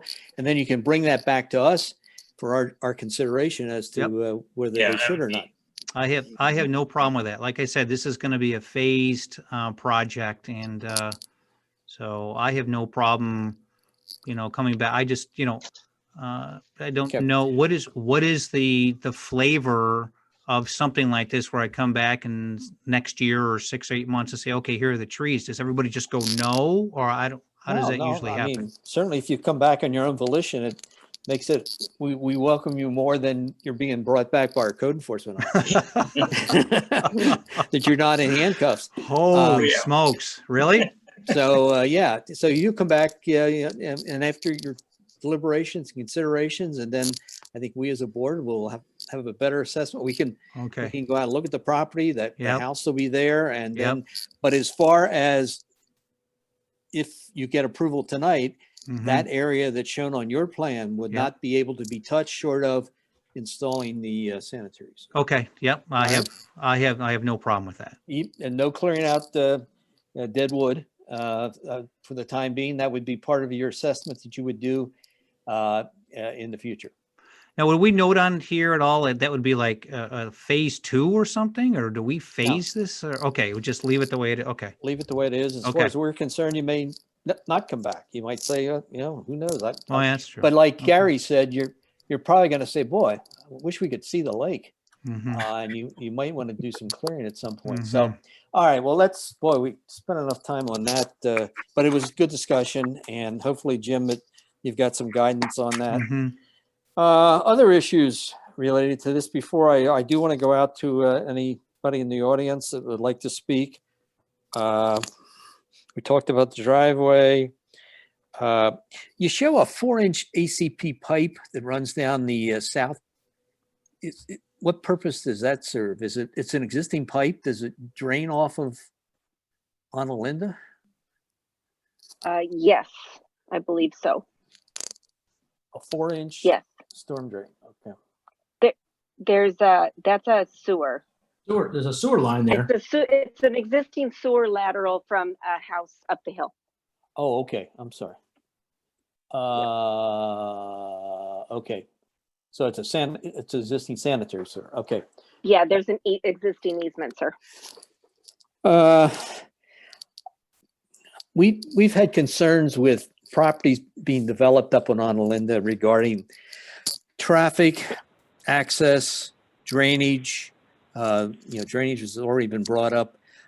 This is another lot that will use Analinda in terms of its access. I know, and the board can remember when we were talking about some of the properties on the west side of Analinda, that there was potential subdivisions occurring. And I think we had gone on record and put the applicant or the property owner on notice that the parties involved that are responsible for the maintenance of Analinda ought to put their heads together and come up with some sort of plan to widen and improve that roadway at some point. Now, this property is on the east side. It does add more traffic. Anyone who's going up Analinda, I mean, I had going up there to look at the property. I had to wait for 2 cars coming down, sort of pull off the side of the road. And I think at some point, the people who share that road are going to get concerned about the amount of traffic that continues to use it and the potential for somebody running into each other. So is that a concern of the board, or is it something that we just ought to consider as we look at development on the west side of it? For me, it's more of the construction blocking the road for the other people on that road, those vehicles.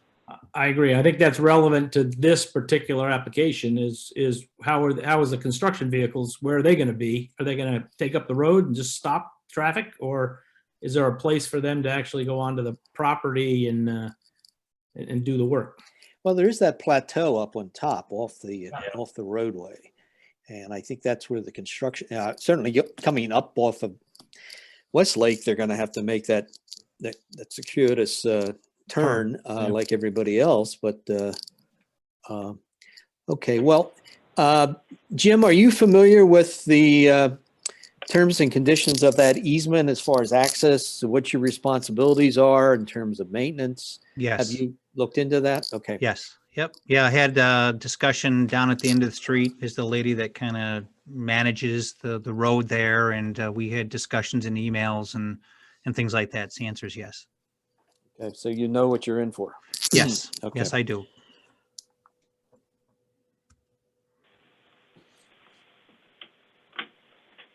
On that note, you're Interrupt aware, anybody who would like to speak. Go ahead, Ryan. yeah, you're aware of the drainage issues then? The applicant's aware of the drainage issues that historically on Analinda? To answer your question, yes, we've been, that's why, as you can see, there are, well, one of the things, we got 2 big grates there, and I know that this is the second rendering of this drawing as far as getting, well, Wendy can talk better, but we've done a lot of changes to this, and during the zoning board meeting, that was also brought up as well, as far as drainage goes. Okay, thanks. Did everyone see the letter from the neighbor? Was it Mr. Sperlingers? Yeah. Yes. He brings up the issue of drainage that it avoids going, the runoff does not go down the roadway. It crosses the roadway and comes onto, I guess, Mr. Sweatman's lot. And that's part of the issues we were talking about that sometime in the future, that road's got to be improved and drainage has to be improved as more and more traffic uses it and more homes front on it. So I am taking care of the one thing here about changing of ownerships. He does list that on there, so we're there. This is our home forever. There you go. We're going to be the only owners. The churn. Okay. No more churn. Okay. All right. Well, since we're talking about neighbors, is there anyone else on the line who would like to ask questions or make comments regarding this application? I don't think there's anybody else with us. There's right now. nobody else? Okay, then moving ahead. Just want to make sure that our friends with the other agencies were duly noted. We talked about the ZBA and those zoning variances will be noted on the record plan for this application. The county planning board did recommend denial, so we need a supermajority in terms of any approval. Move. The County Public Works Department made reference to a permit being needed if any encroachment on County Route 16 is made part of this. I know you've got to go down and tie into that sewer line. So I think that all occurs on the west side of Westlake. So it doesn't mean you have to cross the road. Thank goodness. And the ECB, they were concerned about lot coverage and steep slopes. I think they had looked at the original plan. Yeah. The revised plan, the steeper slopes are on the lower half of the property, and I think we all know that's going to be remained untouched. The Sierrascapes, it took me a while to find that, Wendy, where you had proposed to put it. I saw the detail. I was intrigued by the detail, but it is up on the northern property line and sort of wraps around with that dark line. Is That's that correct. Yes. Okay. And then there's another small portion of it that's kind of the diagonal line downhill of the lower level, right there. Yes. Okay. I think you'd stated somewhere in a narrative that it was going to be 6 feet high. I think the detail has a varying height. On average, what's the height of that? It's about 4 to 6 feet, and then as it wraps around towards the driveway, it goes into grade and dwindles down to 18 inches. Okay. That lower one that you looked at, the vegetation would be facing toward the east, correct? Correct. So yes, that they would put landscaping in front of that Sierrascape. Okay, well, that would add to your contribution in terms of shoreline protection and shoreline visual. Okay, very good.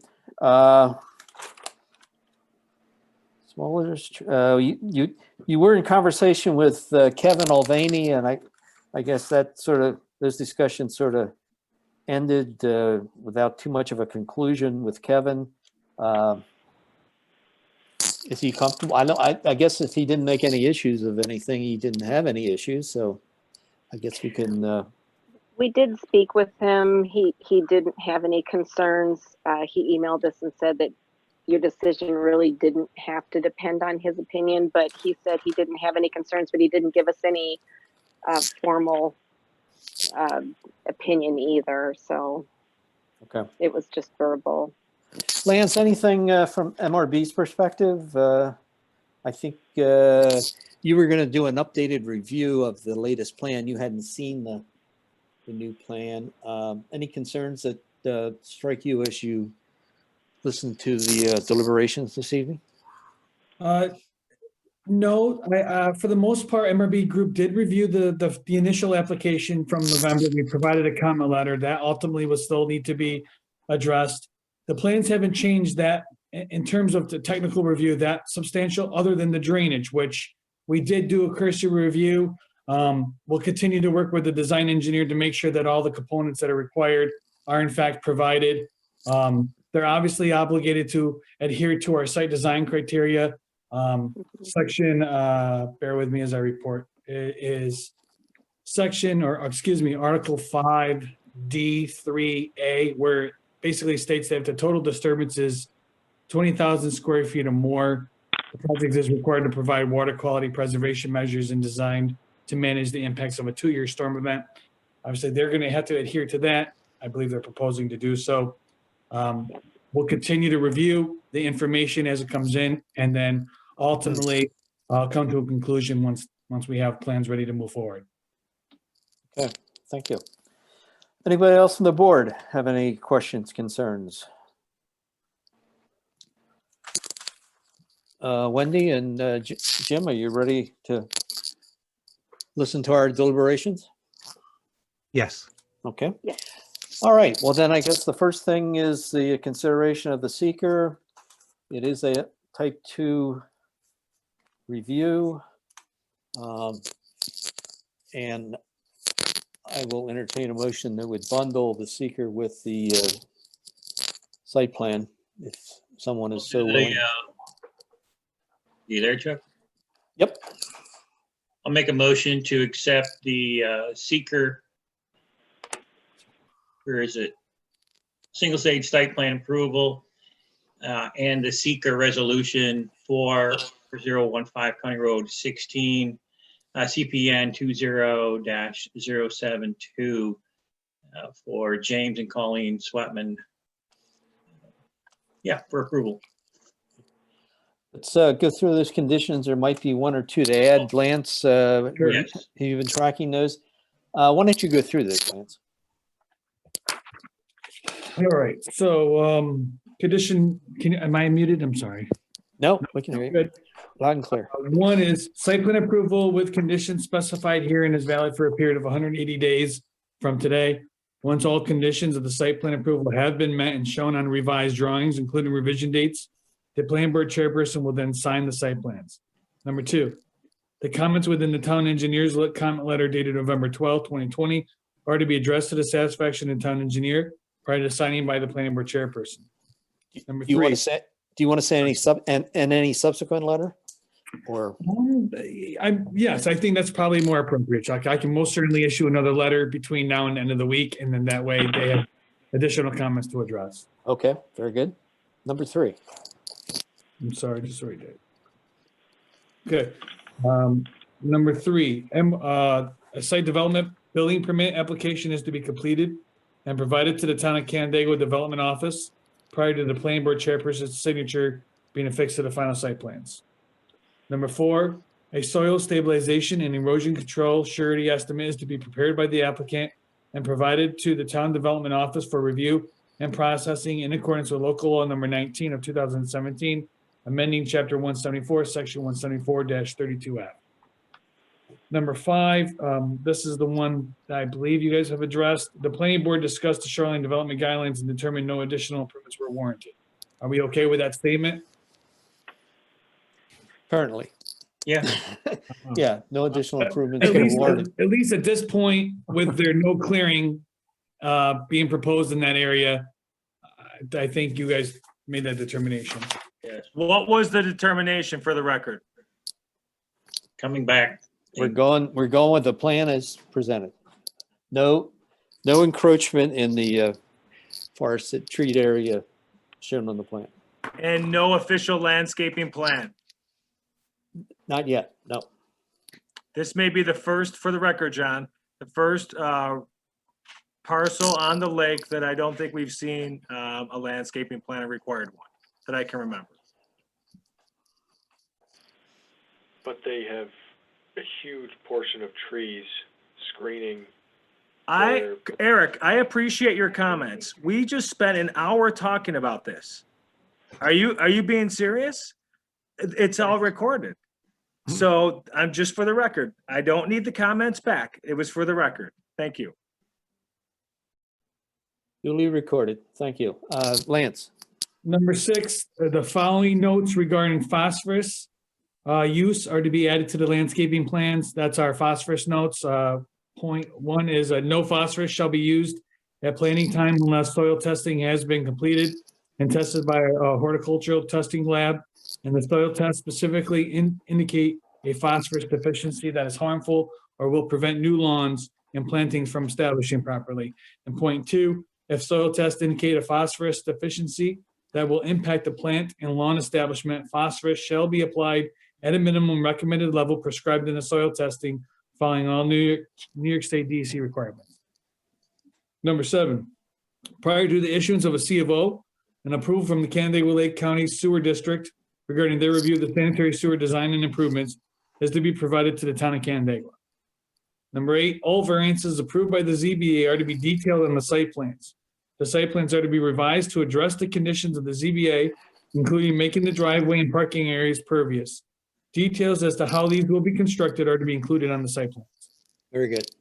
Number 9, payment of a fee in lieu of set-aside parkland shall be made at the time of issuance of a building permit pursuant to the Town Code, Chapter 111, and New York State Town Law. I didn't add anything additional. Number 10 would be the pavement for the driveway and the detail. He's got that in neat. Yeah, I thought maybe 8 captured that, Bob. Let me reread it just to make sure. I asked that all conditions of the ZBA approval are to be addressed on the plans, including making the driveway and parking areas pervious, and that details on how these will be constructed and what is being proposed would be added to the plans. I wasn't listening, Lance, that's fine. All right, any other conditions? I would like to go back and revisit number 5.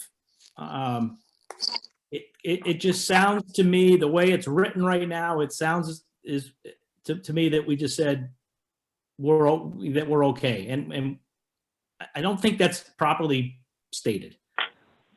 I would rather it say something to the effect that the planning board discussed the shoreline development guidelines, and that the treed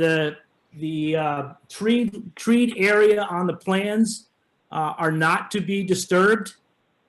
And if the applicant believes at a later date that he wants to make improvements to that treed area, that he shall return with an amended plan detailing the landscaping and the new landscaped area and how that's going to be finalized. Something to that effect. Follow. I'm going to call on our newly appointed attorney. Chris, do you have any suggestions how we can word this to have it say what we want to say? So, first of all, my understanding is you're okay with the trees that are currently there. If they stay that way, everybody's good? Is that correct? I am. I thought we were. Yeah, As right. long as they didn't take anything down, we were okay and we could live with that. And that would. The applicant's going to take some trees down and make it even nicer by planting some other stuff. Is that correct? Later, he said he was going to do Later. that later. Some point in the future. He will do an assessment as to how that area could or would be changed. Okay. Come So back to us. so as I'm thinking this through, let me just say, just so everyone's aware, that it has to stay this way forever unless the planning board either amends the approval or grants a specific landscaping plan approval in the future. One of the sections in our town code says a violation of a site plan approved by the planning board is a violation of town code. So if planning board approves a site plan with no trees removed, that just not addressed, and then the homeowner 20 years from now clear cuts it, that's technically a violation of town code and can be fined. So we just want to reiterate that. It doesn't actually need a condition, but I think it should have one. Right. That says landscape plan to be submitted within 12 months for planning board approval.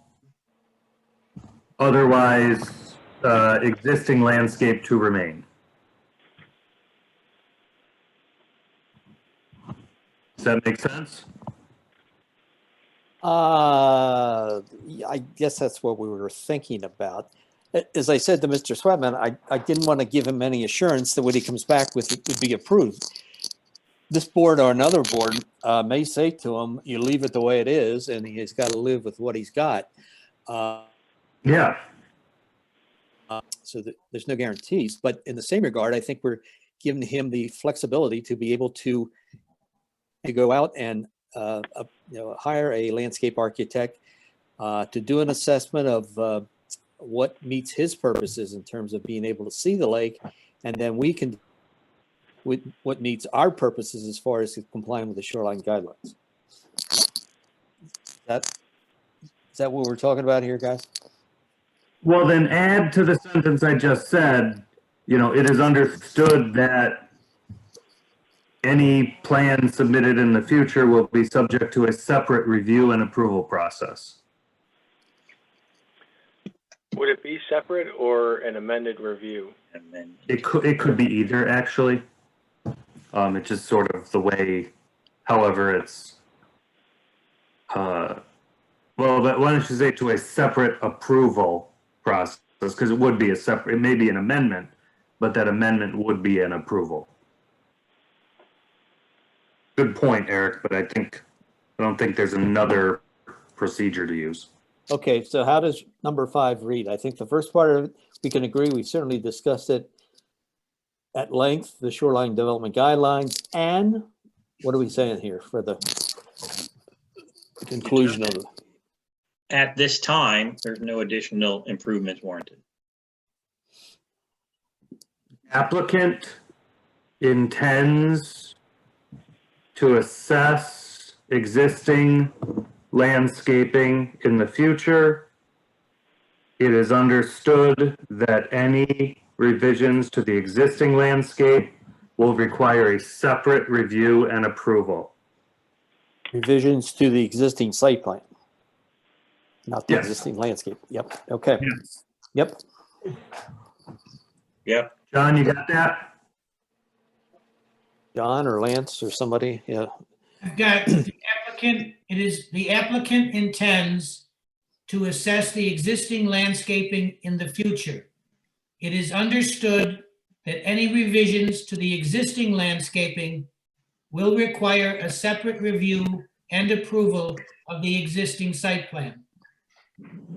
Perfect. Okay, so that's Not number what I 5. said. That's not what I said, but John, you got it better. Hey, that's why he makes more money than you do, Chris. I would think so. I'll send you a billable hour for that. Okay. That sounds about right. All right, I'm glad we're keeping our humor. Okay, so that is the revised condition number 5. So we have a seeker resolution for a type 2 and a site plan approval. I think I want to take these as separate actions since the county board had denied the application and we have to get a supermajority, at least on the site plan approval. So let's, all in favor of the seeker unlisted action, say aye. Aye. Aye. Aye. Opposed? Okay, we'll move on to the site plan.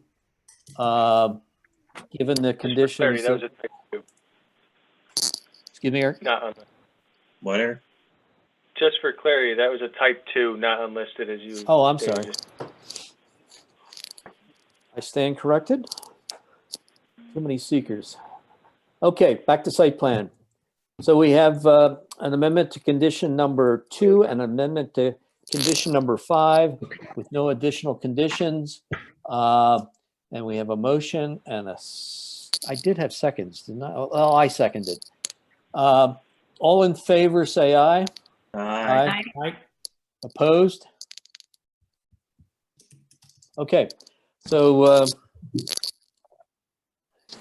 Jim, Wendy, thank you for attending. Sorry it took so long, but certainly good things come out of long deliberations. Oh, great, thank you. And I love the open conversation. Again, I'll be back for what I consider phase 2, you know, to look at all that stuff. But I'm glad I understand the steps in the process. So thank you for being open to that. Thank you.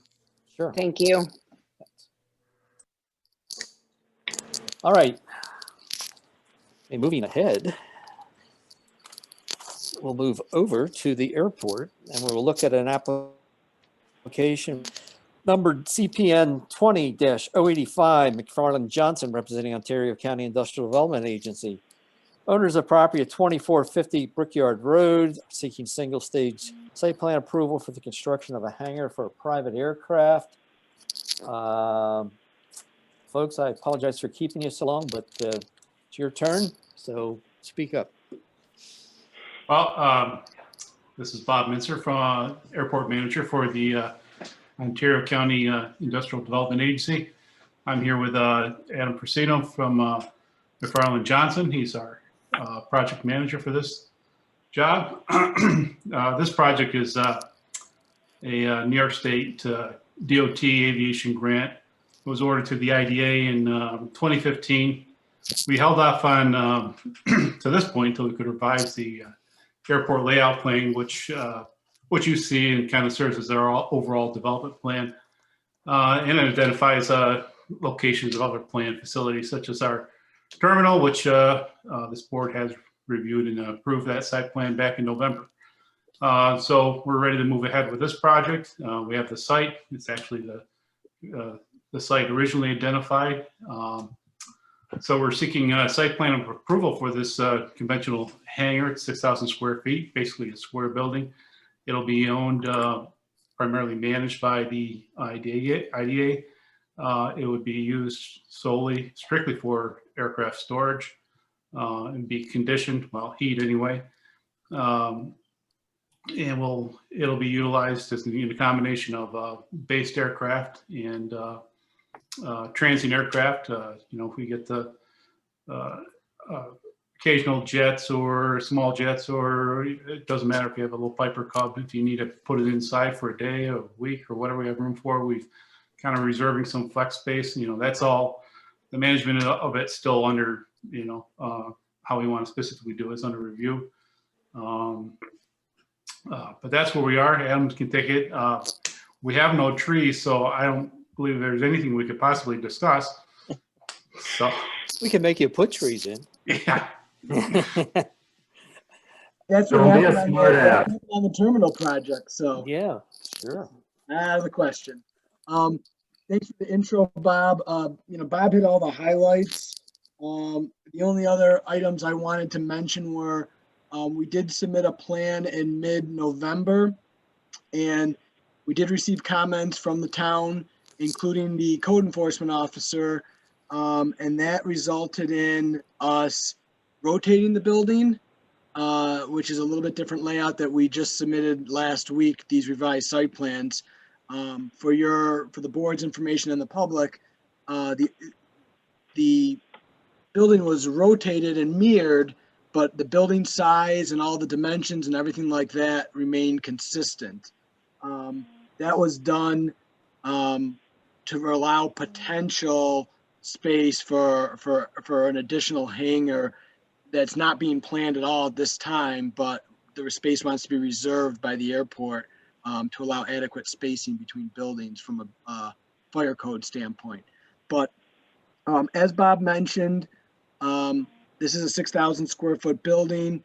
We're having a gravel access drive off of the existing gravel driveway, and there'll be obviously an additional apron space for planes to stage outside of the hangar before parking inside the hangar.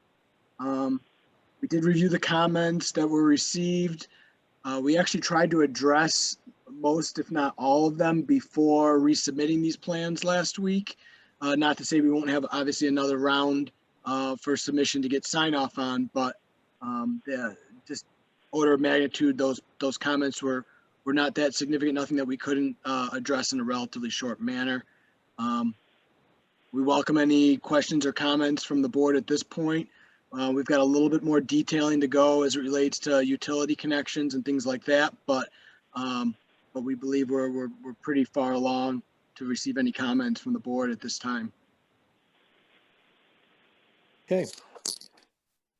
Board, any questions? Where would the, where would that additional hangar be in relationship to this drawing right now? Would it be? So at the bottom of the sheet here, you can kind of see the hatched building. That's an existing hangar building. Yeah. And there is a chance that that tenant, that building owner, may wish to expand his building at some point to the north, page north, directly up on the sheet.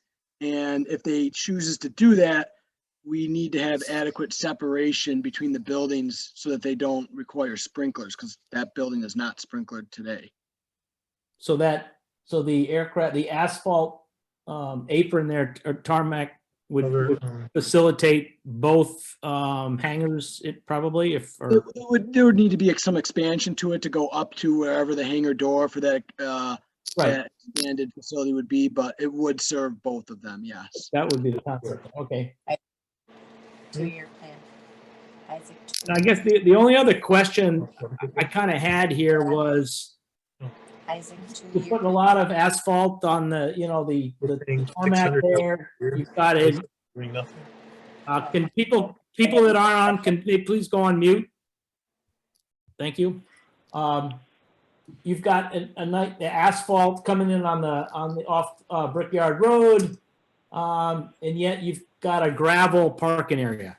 I just, why didn't you got a lot of asphalt going down. Why aren't you just asphalting the parking area as well? The obvious answer to that is cost.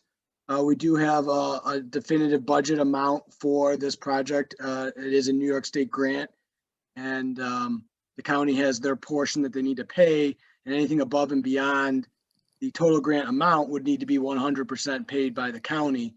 So we have been told we need to stay within that budget, given everyone's a little tight right now with the pandemic and everything. So we are, that's the primary reason.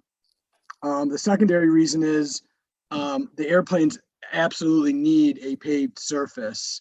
It's not allowed for them to have their jets and things like that. They can pick up stones. However, the parking area will not be used quite very regularly. The other hangar that's there is a gravel driveway with a gravel parking area, and it's more than adequately serving that building's need, and we see the same happening here. So there's no operational need for the pavement. Yes, pavement would be nicer, but it does come at a cost, obviously. Are you intending to have there's no markings on there? How many parking spaces are there going to be? Do you need to have those spaces marked? Everything that you traditionally see in a public space parking lot. I don't see any of those details. That it should be very clear though, this is not public space. The gate, oh, I'm trying to point with my mouse. The gate up at the top part of the screen, that is always closed and locked. The only people that would be entering here would be tenants of the hangar. So to answer your question, there would not be striped parking spaces. We have spaced it out so that they can fit roughly 10 parking spaces. There will be signage for no parking in front of the door, but there will not be any striping. Gary, just to give you a sense of use, I wouldn't anticipate more than 1 or 2 tenants being there. Maybe you might see 3 cars parked there at one time during the daytime. If one of the tenants was to travel, they would probably, for some time, a weekend or a few days, they'd probably park their vehicle inside. Yeah, in all honesty, the gravel area there is really going to be the construction staging area. And then once the gravel's there, there's no reason to take it out and cause more disturbance. So we'll leave it in, and Bob can have his tenants have a little more wiggle room to park and things like that. This is Bob, of course. I had a question about your floor plan. Can you talk to me about your drainage and how many drains you're gonna have in your hangar, and how many water separators you'll have. Yep, if you, Eric, there is, a floor plan that was part of the, there we go. And this one doesn't specifically have the floor drain shown. We do have a floor drain design. There will be a single trench drain in the interior of the hangar that will have an oil water separator attached to it and sized accordingly before it exits out into the sanitary sewer line. This is a good point to note that we will be connecting the public sewer for this project. The airport got a grant to extend the sewer up Brickyard Road, and that was installed 2 or 3 years ago. And now we'll be able to tie into it with this building. So it will be public sewer. It won't be going into any leach field or septic system. Thanks, that's what I want to know. Other question? Eric, you're on the building drawings. Put the elevations, I think it's the next sheet down. Okay. So obviously the big overhead doors on the runway side. So the other side, I guess cross section 3 is facing that gravel parking lot. That's correct. Okay. I should note that that is an adult to the project. If there's enough funding, that door will be added to the project. And that door is to allow better access to the back side of the hangar.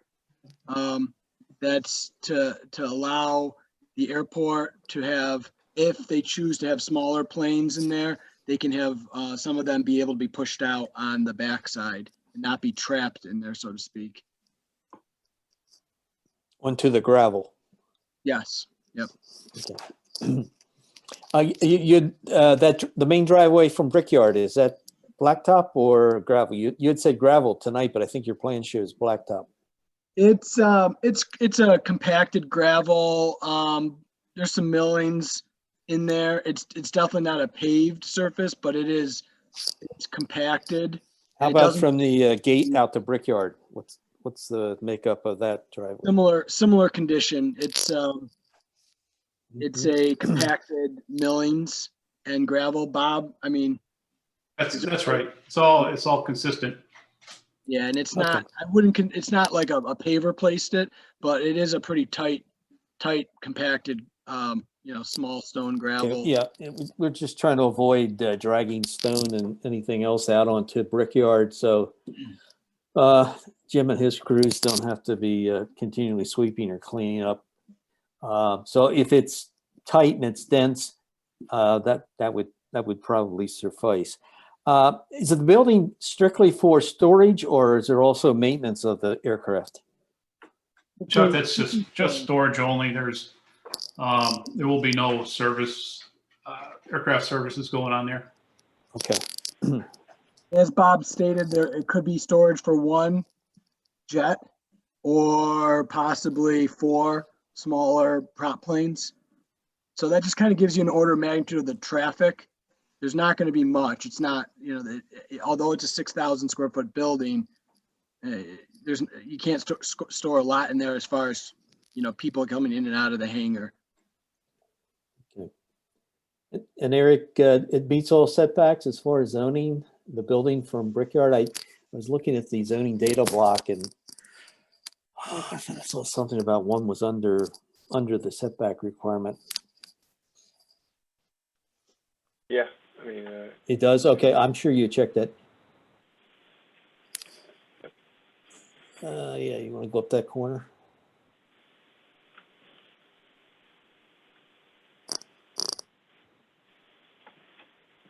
Required 80, existing 551, and proposed 55. Is that what I'm looking at there as far as side yard? No, that's 551. The side yard's not changing. The front setback is changing from existing. It's going from 320 to 129. 29. Okay. Which the requirement is 60. Okay. It obviously is the quality of the screen. What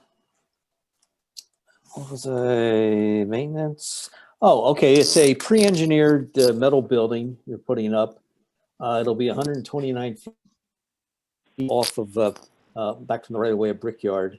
Do you have any plans for any landscaping or bushes along the Brickyard frontage to sort of soften the look for traffic, people traveling on Brickyard?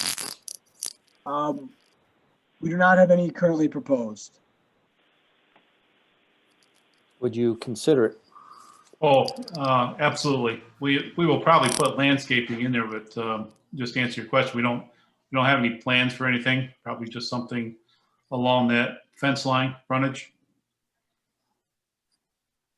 Okay. On the inside or the outside of the fence, Bob? Probably along the building. Oh, okay, up at the building. Okay. Yeah, unless you're looking for a screening, but How's the rest of the board? Where's the rest of it's the board feel? This is Bob. It's an airport. That's what to be expected to see hangars like that. I would not mind that at all. No, have nothing. Okay.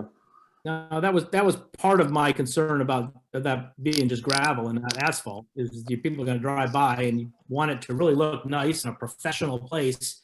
Everything else paved, and we have just a grass or a gravel, driveway instead of in front of a big hangar. Because it is close to Brickyard. So that was kind of where my comment on that driveway was coming from that perspective. understood. I think, well, in our discussions, again, to cost, this is a government-funded grant, so you can't do anything cheap on the government end of it. So the landscaping, we were just, even though we don't have a plan, we were planning to put some landscaping there because we don't just want that stark building sitting there. We want a nice appearance, but we were going to do it with just local forces. We have the equipment and the soil, and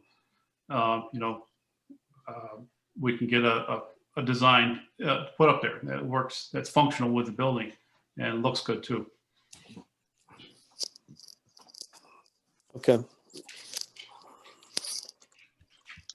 I know Bob's word is good, but fellas, do we want to make it a condition that some landscaping be put in there, or do we want to leave it up to Bob, his discretion as to how much and where?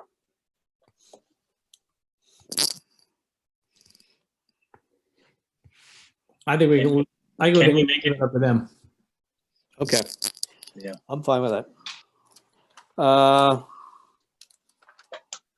I think we're getting there. Oh, the Auburn Trail. I just don't want to lose track that the Auburn Trail runs along this frontage. I guess on the overall plan that that applies to the site, it shows it as a non-aeronautical improvement or something. Yep, non-aeronautical use. Yep. Use, yeah. And I realized, I know we went through this for an extended period of time last time, as far as getting approvals from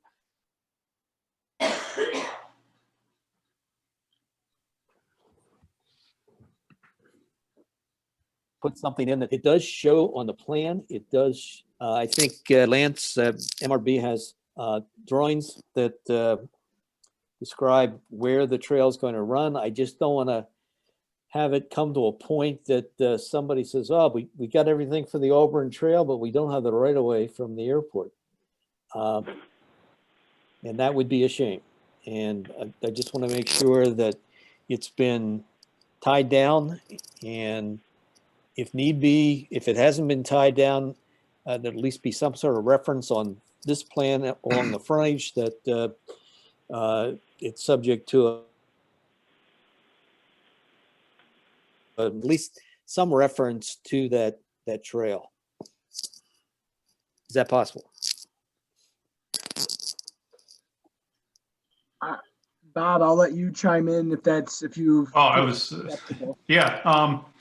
I don't, Lance, I don't know if you're aware of any communications between Greg Hotelling and Zach Stafford McFarland, but this has been topical. I don't think I've heard anything in the last couple of weeks, but they are talking about the trail and it's, following the property line as close as possible for, the best FAA acceptance, because that is in I forget what you call it, a safety zone at the end of the runway. They try not to have any obstructions, objects, or anything standing in the direct line of the runway. So we thought the best thing for the FAA would be to, have that trail stick as close to that southern boundary line as possible. But then we got to this existing pond near the old rail bed. So and that resulted in the revision that we're looking at now. I think that's sort of now away from the frontage of Brookyard. I just want to make sure as it applies to the frontage of this particular application that there not be an issue, that we not disregard it, and maybe it can just be noted as a findings in the and the minutes of this discussion. But Mr. Chairman, if I may, this is Lance with MRB Group. Just to that effect, I do think it's important to note for the board's record that MRB Group has been working with the town and has been working on a design and a layout of the Auburn Trail along this corridor. And we have been communicating with McFarland Johnson and the IDA in regards to that location. I think it's my understanding that the area outside of the fence line along Brickyard Road is not going to be of a concern. But at this point in time, without a design, without actually something physically that can be approved, nothing has been approved by either the town or the airport in this case.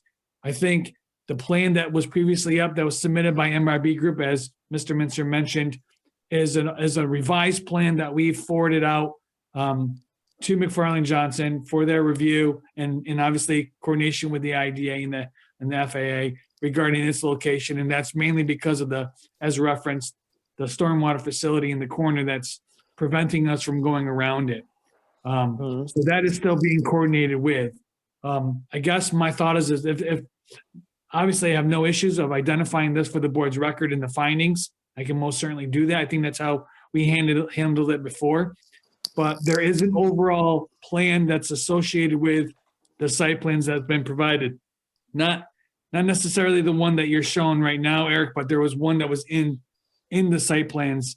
Maybe there's a way that for us to identify the potential future Auburn Trail location to be reviewed and approved by the parties. I don't care how it's worded, but maybe there's a way to show it on that overall plan that's associated with this plan set, just to show that we're still working on that location. I think I'll tell you the page number. Yeah, keep going down. One more. This is the one I think you're talking about, right, Lance? It's delayed on my end. Hold on. I'm looking at SPO1. Page 6 of 13. Yeah, that one. Correct. Yep. Okay. Maybe some note that just can identify, an area for future Auburn Trail location to be reviewed and approved by the, town of Canandaigua and by the IDA and airport and FAA, whoever needs to be involved with that.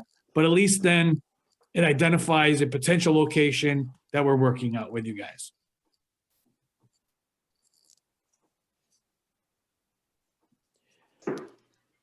I don't know if anybody's no, that's fine. That's fine.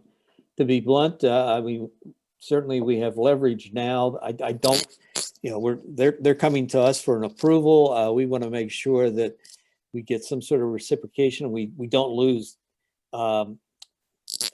access or the availability of that land for the Auburn Trail, because it would be a disappointment. And maybe everybody is kumbaya and copacetic with the way things are going, and it's not a big issue, but I just want to make sure it doesn't become an issue. And I think by stating it in the findings and noting it in the on the record for the meeting tonight, I think that would suffice. Okay, I had my say. And we had got no comments from the county planning board. Jim Fletcher had no comments.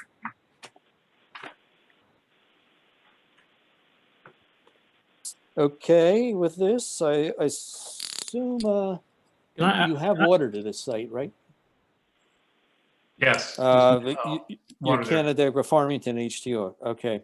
That's correct. So you're dealing with that entity. Gary, you were going to say something. Well, I just wanted to go back to that, and I thank you for sending, and Eric for sending the overall plan to us this morning that we saw, I don't know, quite a while ago. Yeah, that one there. I appreciate that being sent to us.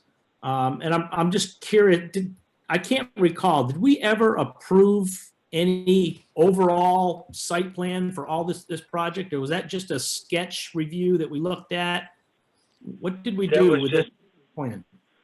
That was just a sketch review that they essentially courteously brought to us as they were doing their overall layout plan. Okay, so there's no overall plan that's been approved. Yeah, there was no approval for like an overall airport plan. Okay, I couldn't remember because, I mean, it's not that different, but obviously what's being proposed tonight is different than what's on this plan slightly. I mean, it's one big hangar instead of 7 hangars in that particular location that this shows. And I know last month, the location of the new terminal, is different than what was shown, than what's shown on this plan. It's in the same kind of neighborhood, but it's different. So I just wanted to make sure that we weren't in violation or changing or modifying something that we had already previously approved that we needed to go back and amend. And then along with that, I'm just kind of saying, is this still the overall plan? Or are things getting adjusted or modified, or no, we've decided we're not going to go after that stuff on the upper corner or whatever? I mean, So, can you keep us abreast of where we're ultimately going with all this? yep. So let me just fill you in a little bit on the process with the FAA. So whenever there are changes to the airport layout plan, that's what you're looking at right now, the ALP, commonly referred to as. Okay. You submit for what are called pen and ink change. So you're not saying that we're changing the whole plan, which I'm not an aviation engineer, but I believe that happens every 5 to 10 years time frame. But we're saying, okay, we made some minor changes from what was shown on the most recent master plan. So what we're looking at right now is the most recent master plan that was approved by the FAA. And there have already been pen and ink changes since this. And as part of this project, as well as the terminal project, is as recent as just this week, our aviation planners are in the process of preparing a pen and ink change that will be submitted. Because in the aviation world, everything's very sensitive to how close everything is to the runways. They want to know exactly, as most federal governments, they want to know exactly where everything is. So those changes are occurring. And a thought that just came into my head now with you asking that question was, I can let Zach Staff, our aviation planner for this airport, know that every time we submit a pen and ink change to the FAA that gets approved, if we should probably maybe just forward it on to the town as a courtesy, just to keep you guys in the loop. Most of them are minor changes. So that, like this building being rotated and the terminal, yeah. the terminal getting shifted and rotated slightly. Those all were submitted to the FAA. So they're not really pen and ink changes. They're pencil and eraser changes. It sounds like. Yeah. Okay, I don't know where the pen and ink comes from, but it means you went in there and made some tweaks. But yeah, to Gary's point, and that sort of what had me confused as to, looking at the big picture is very helpful to us who are not intimately familiar with the airport. And as you tweak this plan and change it, if you would change it to reflect any approvals or construction that's done, that would be very helpful, and it would keep us on track as we look at future applications also. So if you could do that, it's certainly appreciated.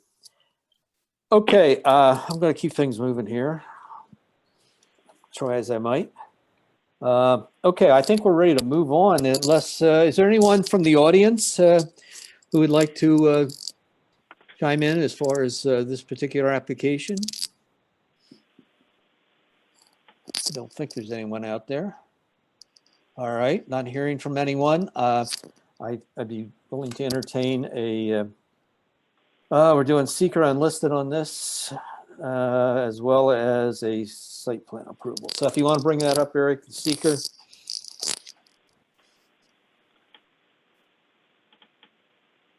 One second.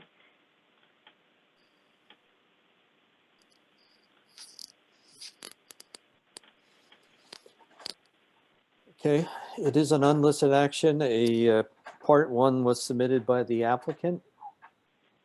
Mr. Chairman, I'm sorry to interrupt. We do have one revision to the first whereas. The last revision date is 1/8/2021. Good. That used to be my job, Lance, to No. check dates, but I lost apologize. track of it. I apologize for that. I'm back. Okay. I plugged my computer in, but it didn't plug my computer into the wall, so that wasn't very helpful, and it died on me. Glad to have you back. All right, we're looking at the seeker resolution. Lance had suggested one correction regarding the last revision date. We have a part one. The town has prepared a part two and part three.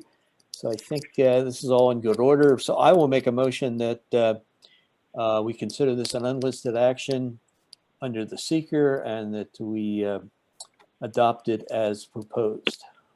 Do I have a second? I'll second that. Okay, Gary seconded. All in favor? Aye. Aye. Aye. Aye. Opposed?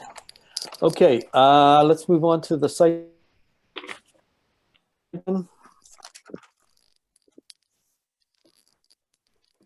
Make a motion to approve the site plan for the airport. Thank you, Ryan. I assume, Lance, you'll make the same change on the whereas? Correct. I Okay. also have a suggestion for the board. Condition number 6, I don't believe we need that. I don't believe they're proposing 10 or more parking spaces. Therefore, shade tree would not be required on this application. Correct. I I agree. agree.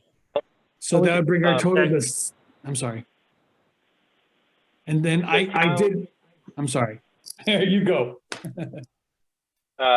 Is the town issuing a C of O here? My understanding was that that we're not doing the permitting and stuff like that, right? Correct. I think you're correct with that. We had language on the terminal.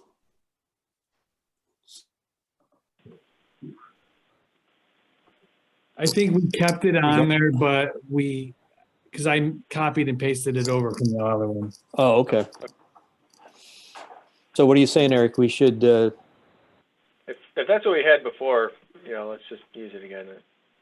Yeah, and then if he can't issue the C of O, he can't issue the C of O. I mean, if he doesn't technically issue a C of O, then so be it. prior to the issue, C of O approval. Department of Health regarding, oh, that was an on-site. That's right. This is just regarding the sewer, which Mhm. ultimately they have authority over anyway.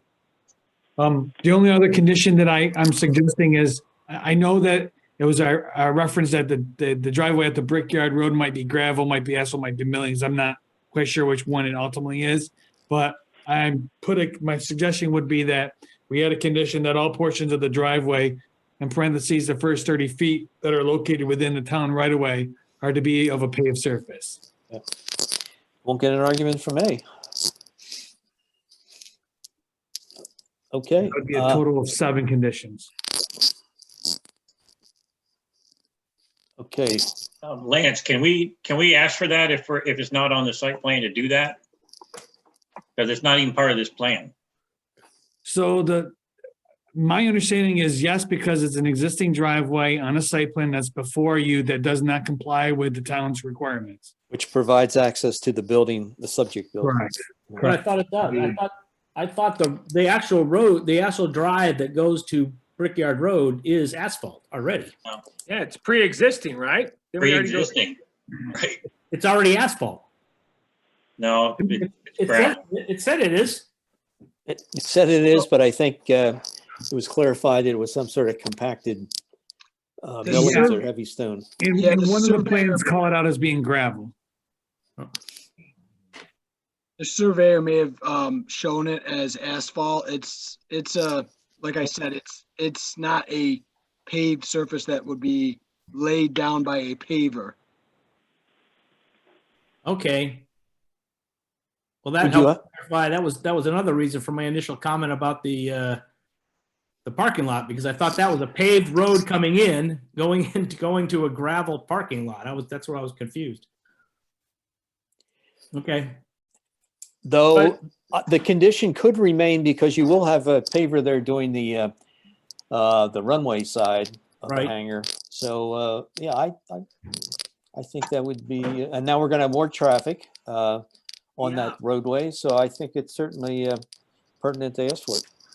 Well, but this goes back to our conversation that we had before. Like, if it's already a pre-existing driveway, why would we have them change that? That's what That will be servicing an additional use.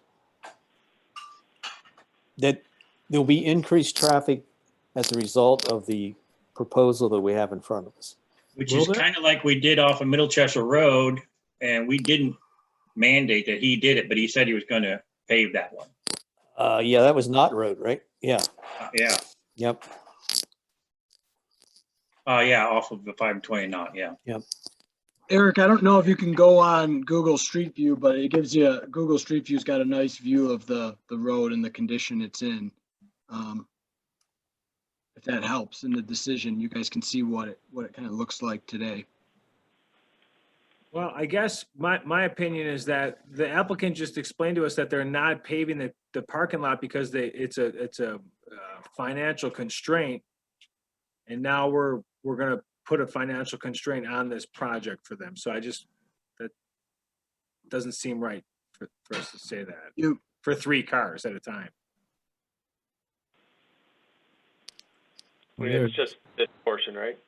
Yeah. Actually is what the requirement would be. Yeah, the town requires the first 30 feet, and that's for maintenance purposes. That becomes a town issue.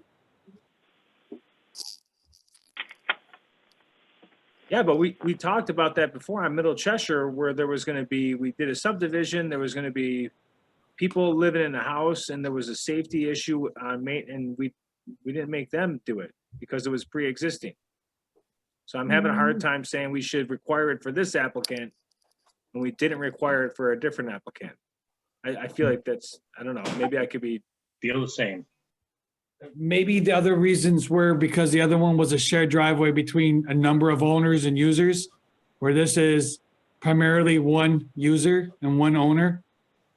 And I think you're referring to Weifels, and Weifels did not include any construction or no additional traffic. This is somewhat different. I'm willing to, take whatever the board feels. It certainly is somewat impervious, and I guess the risk of material being tracked out is not as great as if it was stone or dirt or gravel. Mr. Chairman, maybe the easiest way to answer this question is it did get referred to Jim Fletcher, the highway superintendent. He didn't offer any comments. So if the board is objected to it, that would be your reason to support that. No comment. Yeah. Okay.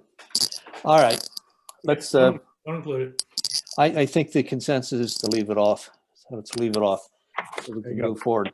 All right. So we have was it 9 conditions then? So total of 6. 6, I'm sorry. 6 conditions under the site plan approval. Any further discussion? We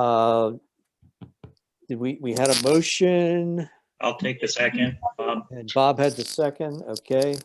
All in favor? Aye. Aye. Opposed? John, did you get who made the motion? Ryan made the motion and Bob seconded. All right, very good. All right, folks. Thank you, Bob. And was it Al? Adam, close enough. Adam. I saw A. I Call think- now. Call me Al, sure. I knew it wasn't Arlene. All right, guys. Have a good thanks night. lot. Thank you for your Thanks a time. lot. All You're right. welcome. Thank you very much. Next time. Okay, oh boy. Let's move on to, well, let's do is there anyone here representing the application for Bossert and Wallace, the zoning change? Here they are. They Yes, are sir. here? Oh, okay, well, let's do it then. All right, we're now looking at a referral from Town Board for CPN 20-091, Bossert and Wallace Properties representing Joseph and Elizabeth McWilliams, who own property out on County Route 28. They're seeking to rezone the property to a MUO. They have submitted a site plan. And I guess right up front, I should say that tonight, let's not spend a whole lot of time on the site plan itself. I think we just want to discuss and report back to the town board as to whether we feel what is the use that's being applied here is an appropriate use for the MUO and conforms with our uptown plan to some degree, our comprehensive plan to some degree. And if we feel that it does, we let the board know that. And then at some point in the future, we'll get into the details of the plan itself. Is that okay? Yeah, so essentially, you're less concerned about the minutia, the details, which are subject to change as the site plan's prepared, and you're more concerned about the concept and use aspect of it. Okay. So the town board did send it on to us. Apparently, they had an initial positive feeling about it, and I'll open the discussion as far as how the board feels regarding the placement of condos out on County Route 28 in this location. Excuse me. Well, I'll go first. I think I like it. I think it's appropriate for that area. I think that's we want to try to get different types of housing, in that area. So I'm generally supportive of this.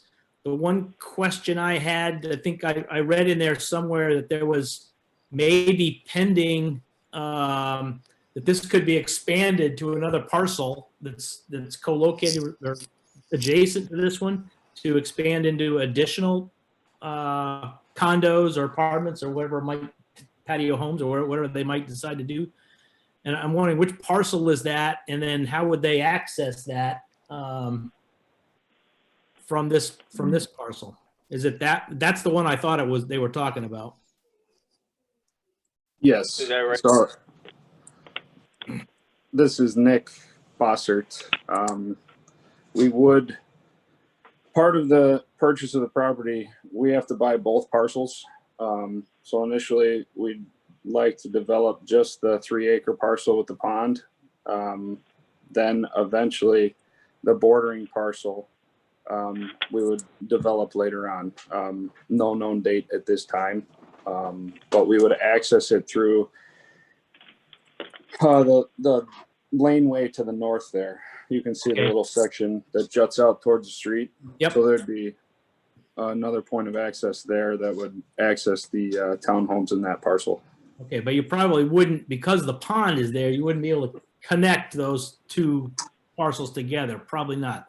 Unless we got approval to infill the pond and go that way, yeah, we'd have to do something with the pond.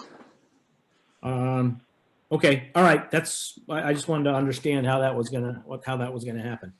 Other than that, no, generally I'm supporting that. I guess what this is zoned as what right now? And R130. all right, and so going to an MUO, I'm just understanding why MUO rather than just, is that the right zoning appropriate for this? In my mind, I keep thinking MUO is kind of a little commercial, a little, or retail and housing combined. I'm confused a little bit on the MUO designation, but I like what they're proposing. The mixed use overlay doesn't necessarily mean that there has to be mixed use on any given parcel, but that within that area of the overlay, there would be a mix of uses. Does that get to your point there? Is this parcel within we currently have an MUO region, I guess it is, or something like that up there, right? Yeah, we have 3 MUO areas. This one is in our MUO 1. Is within that designated MUO region. Okay. Yep. I'll pull it up right now. This hash marks there. Yep. This one's right there. Okay. Okay. Yep, I see it. All right. So that's my comment. I think it's appropriate for this area. I think it would be welcome. I think initially it looks like a good conceptual design that we can further debate later on when the site plan comes in. Over. Yep. I agree with Gary. This is Amanda. And Eric, your comments on it were very comprehensive. I agree with all of those two. I don't have anything further to add. This is Bob. I have nothing to add to any of that. It looks good. I would just concern about that house right there sits north of it, what they would say, but that one. Are they owners or related to them, both McWilliams?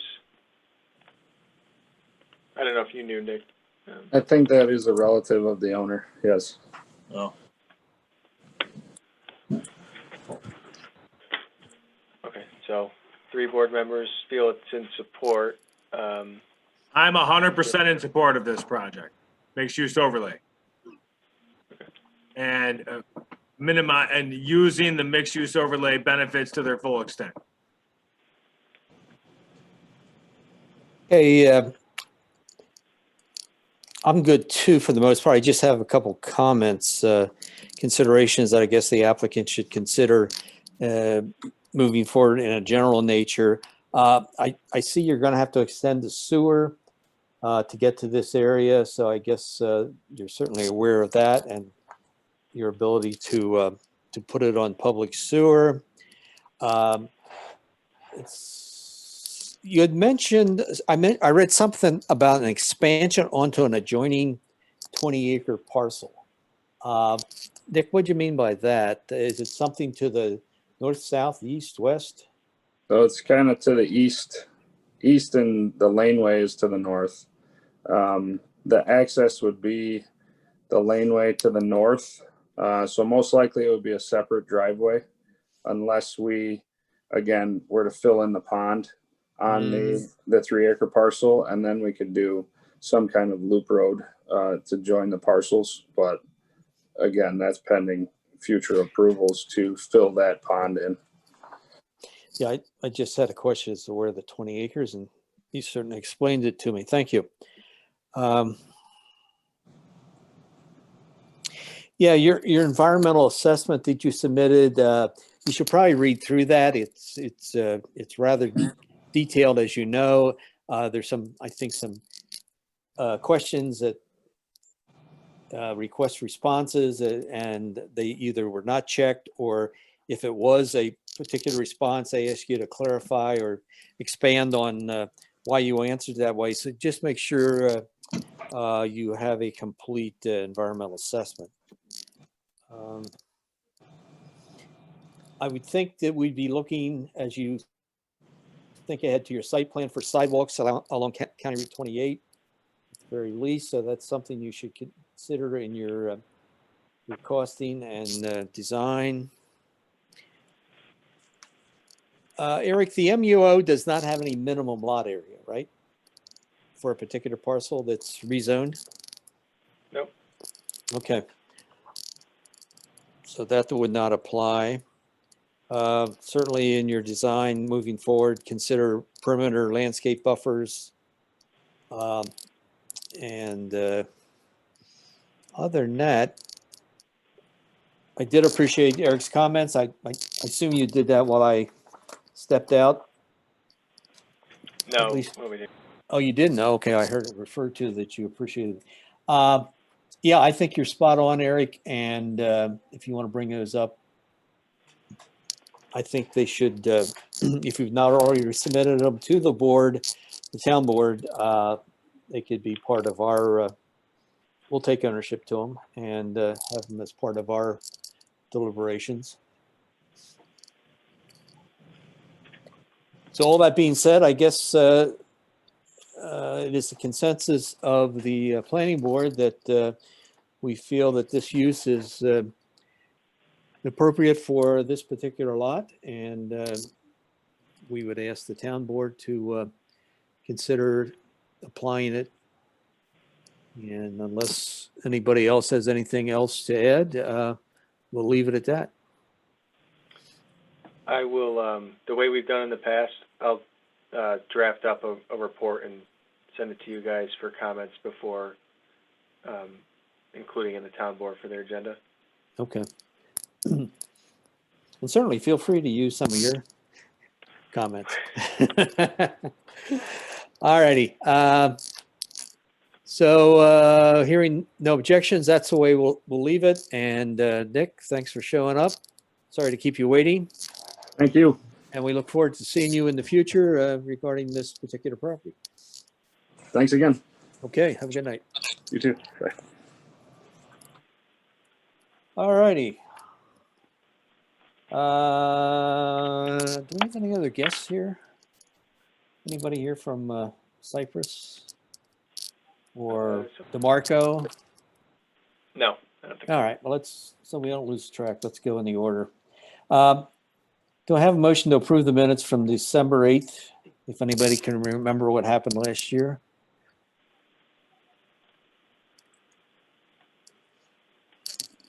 I'll make the motion to accept the meeting notes of December 8th. Okay, second. I'll second, for lack of a second. I'll second.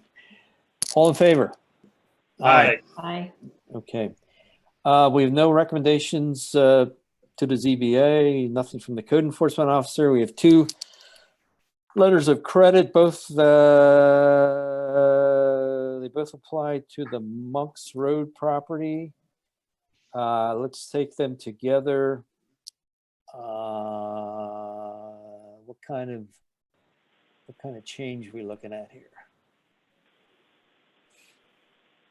Hey, Chuck, just for my information as one of the newer ones, the landscaping credit there, who goes out and actually checks to make sure that landscaping was done before we give the money back? That's Chris Jensen. So do we have anything that said Chris looked at this and said it's good? I think he's one of the signees, isn't he? Yeah, so there's a formal document that he signs off on, and the town clerk holds on to that document. If we were meeting in public, all together, I could show you. I usually bring it to those meetings, but yeah, he signs off on it formally. So what you're saying, Eric, that we wouldn't see it unless he's already signed on it, approved it all. Right. Okay. Yeah, got it. we're usually the last person to sign it, or I'm the last person to sign it. He's usually the first one. Yeah, Lance sees it. I guess the clerk, obviously, whoever else. I think there are 5 or 6 lines. Tom Schwartz used to refer to it as the usual suspects. So that's what we're talking about here, the people who have already signed off before we get to see it. So all that being said, I don't know what the amounts are. It's obviously the final release. I don't want to spend a whole lot of time. I assume, I know there was a lot of discussion when we went through the review of that particular application. I understand the job came out pretty well. There was maybe one resident that was a little had some consternation about it, but other than that, I think the project turned out fairly well. Just for the record, Mr. Chairman, the erosion control surety that's being requested is for $131,000. And the landscaping surety that's being requested for release is $123,000 plus. Both of them are plus or minus. Okay. And Lance, all those issues we talked about drainage and the runoff going across the road, that has all been corrected with the, that Hoagie Roll retention basin that they built, right? That's my understanding. I haven't been specifically out there and reviewed anything, but to my knowledge, there hasn't been any issues. The site has been established and reviewed and inspected by the code enforcement officer to be in compliance with the plans. Okay, so I need a motion to release those amounts that Lance mentioned, please. This is Amanda. I'll make a motion for 17-027 and 20-027 for the letter of credit releases on the Monks Road solar projects and the amounts that were noted previously by Lance. Yeah, thank you, Amanda. Do I have a second? Second. Thank you. Thank you, Ryan. Loud and clear. The Ketchum Road contingent chimes in. All right, guys. All in favor? Aye. Aye. Opposed? Okay, now, Mr. Venezia had originally requested to come before us for Fox Ridge for Section 5B3. That's La Crosse Circle, requesting an advanced site preparation approval from us. He has since withdrawn that request, so there's no deliberation on our part tonight or Good. decision has to be made. Did I hear a good? Yep. Good. We don't have to be the ugly guys because we were going to be. Okay. Well, stand by on that particular section Okay. because you thought it went away, it hasn't. Right, Eric? That project will still be around when Eric comes back to work for us in 15 years. He comes back to claim his 401k, right? All right, moving on to DeMarco Group for out there on County Route 10. They are requesting an extension. I assume that's for both the clubhouse and Section 2.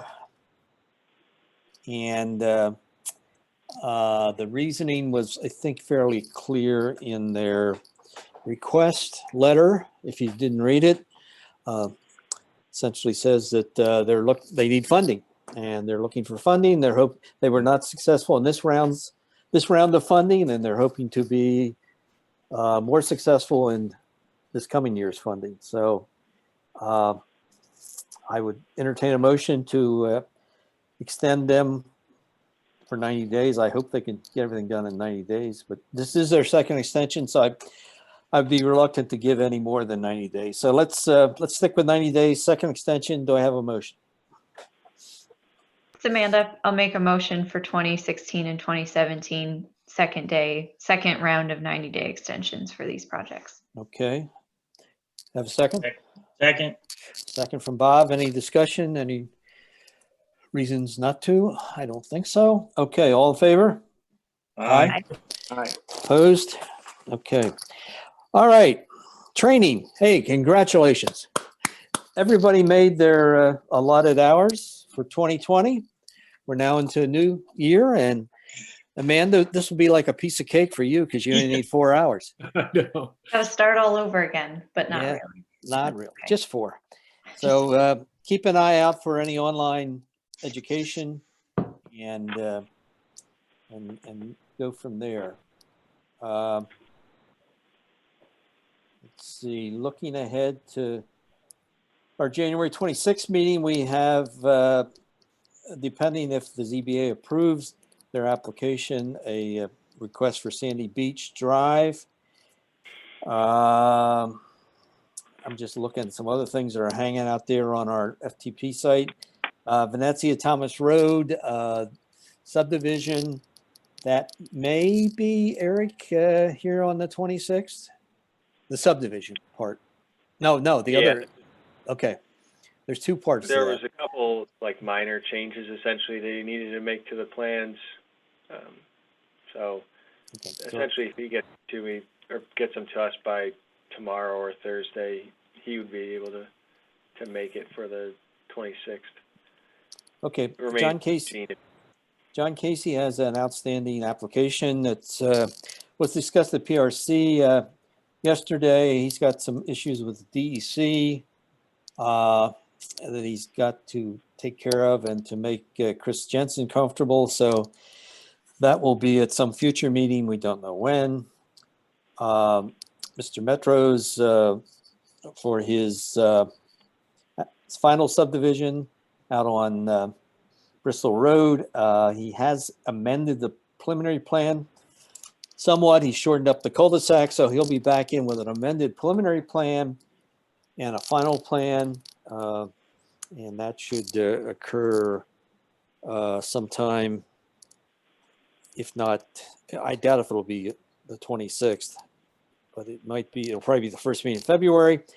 And lastly, we had the Morels attend our PRC meeting yesterday, and they are back in with a revised sketch plan for State Route 21 and well, it goes all the way over to Perry Street. They acquired an additional property and redesigned the layout of that conservation subdivision, and that will come before us as a sketch plan in February. I think the 23rd meeting they were shooting for.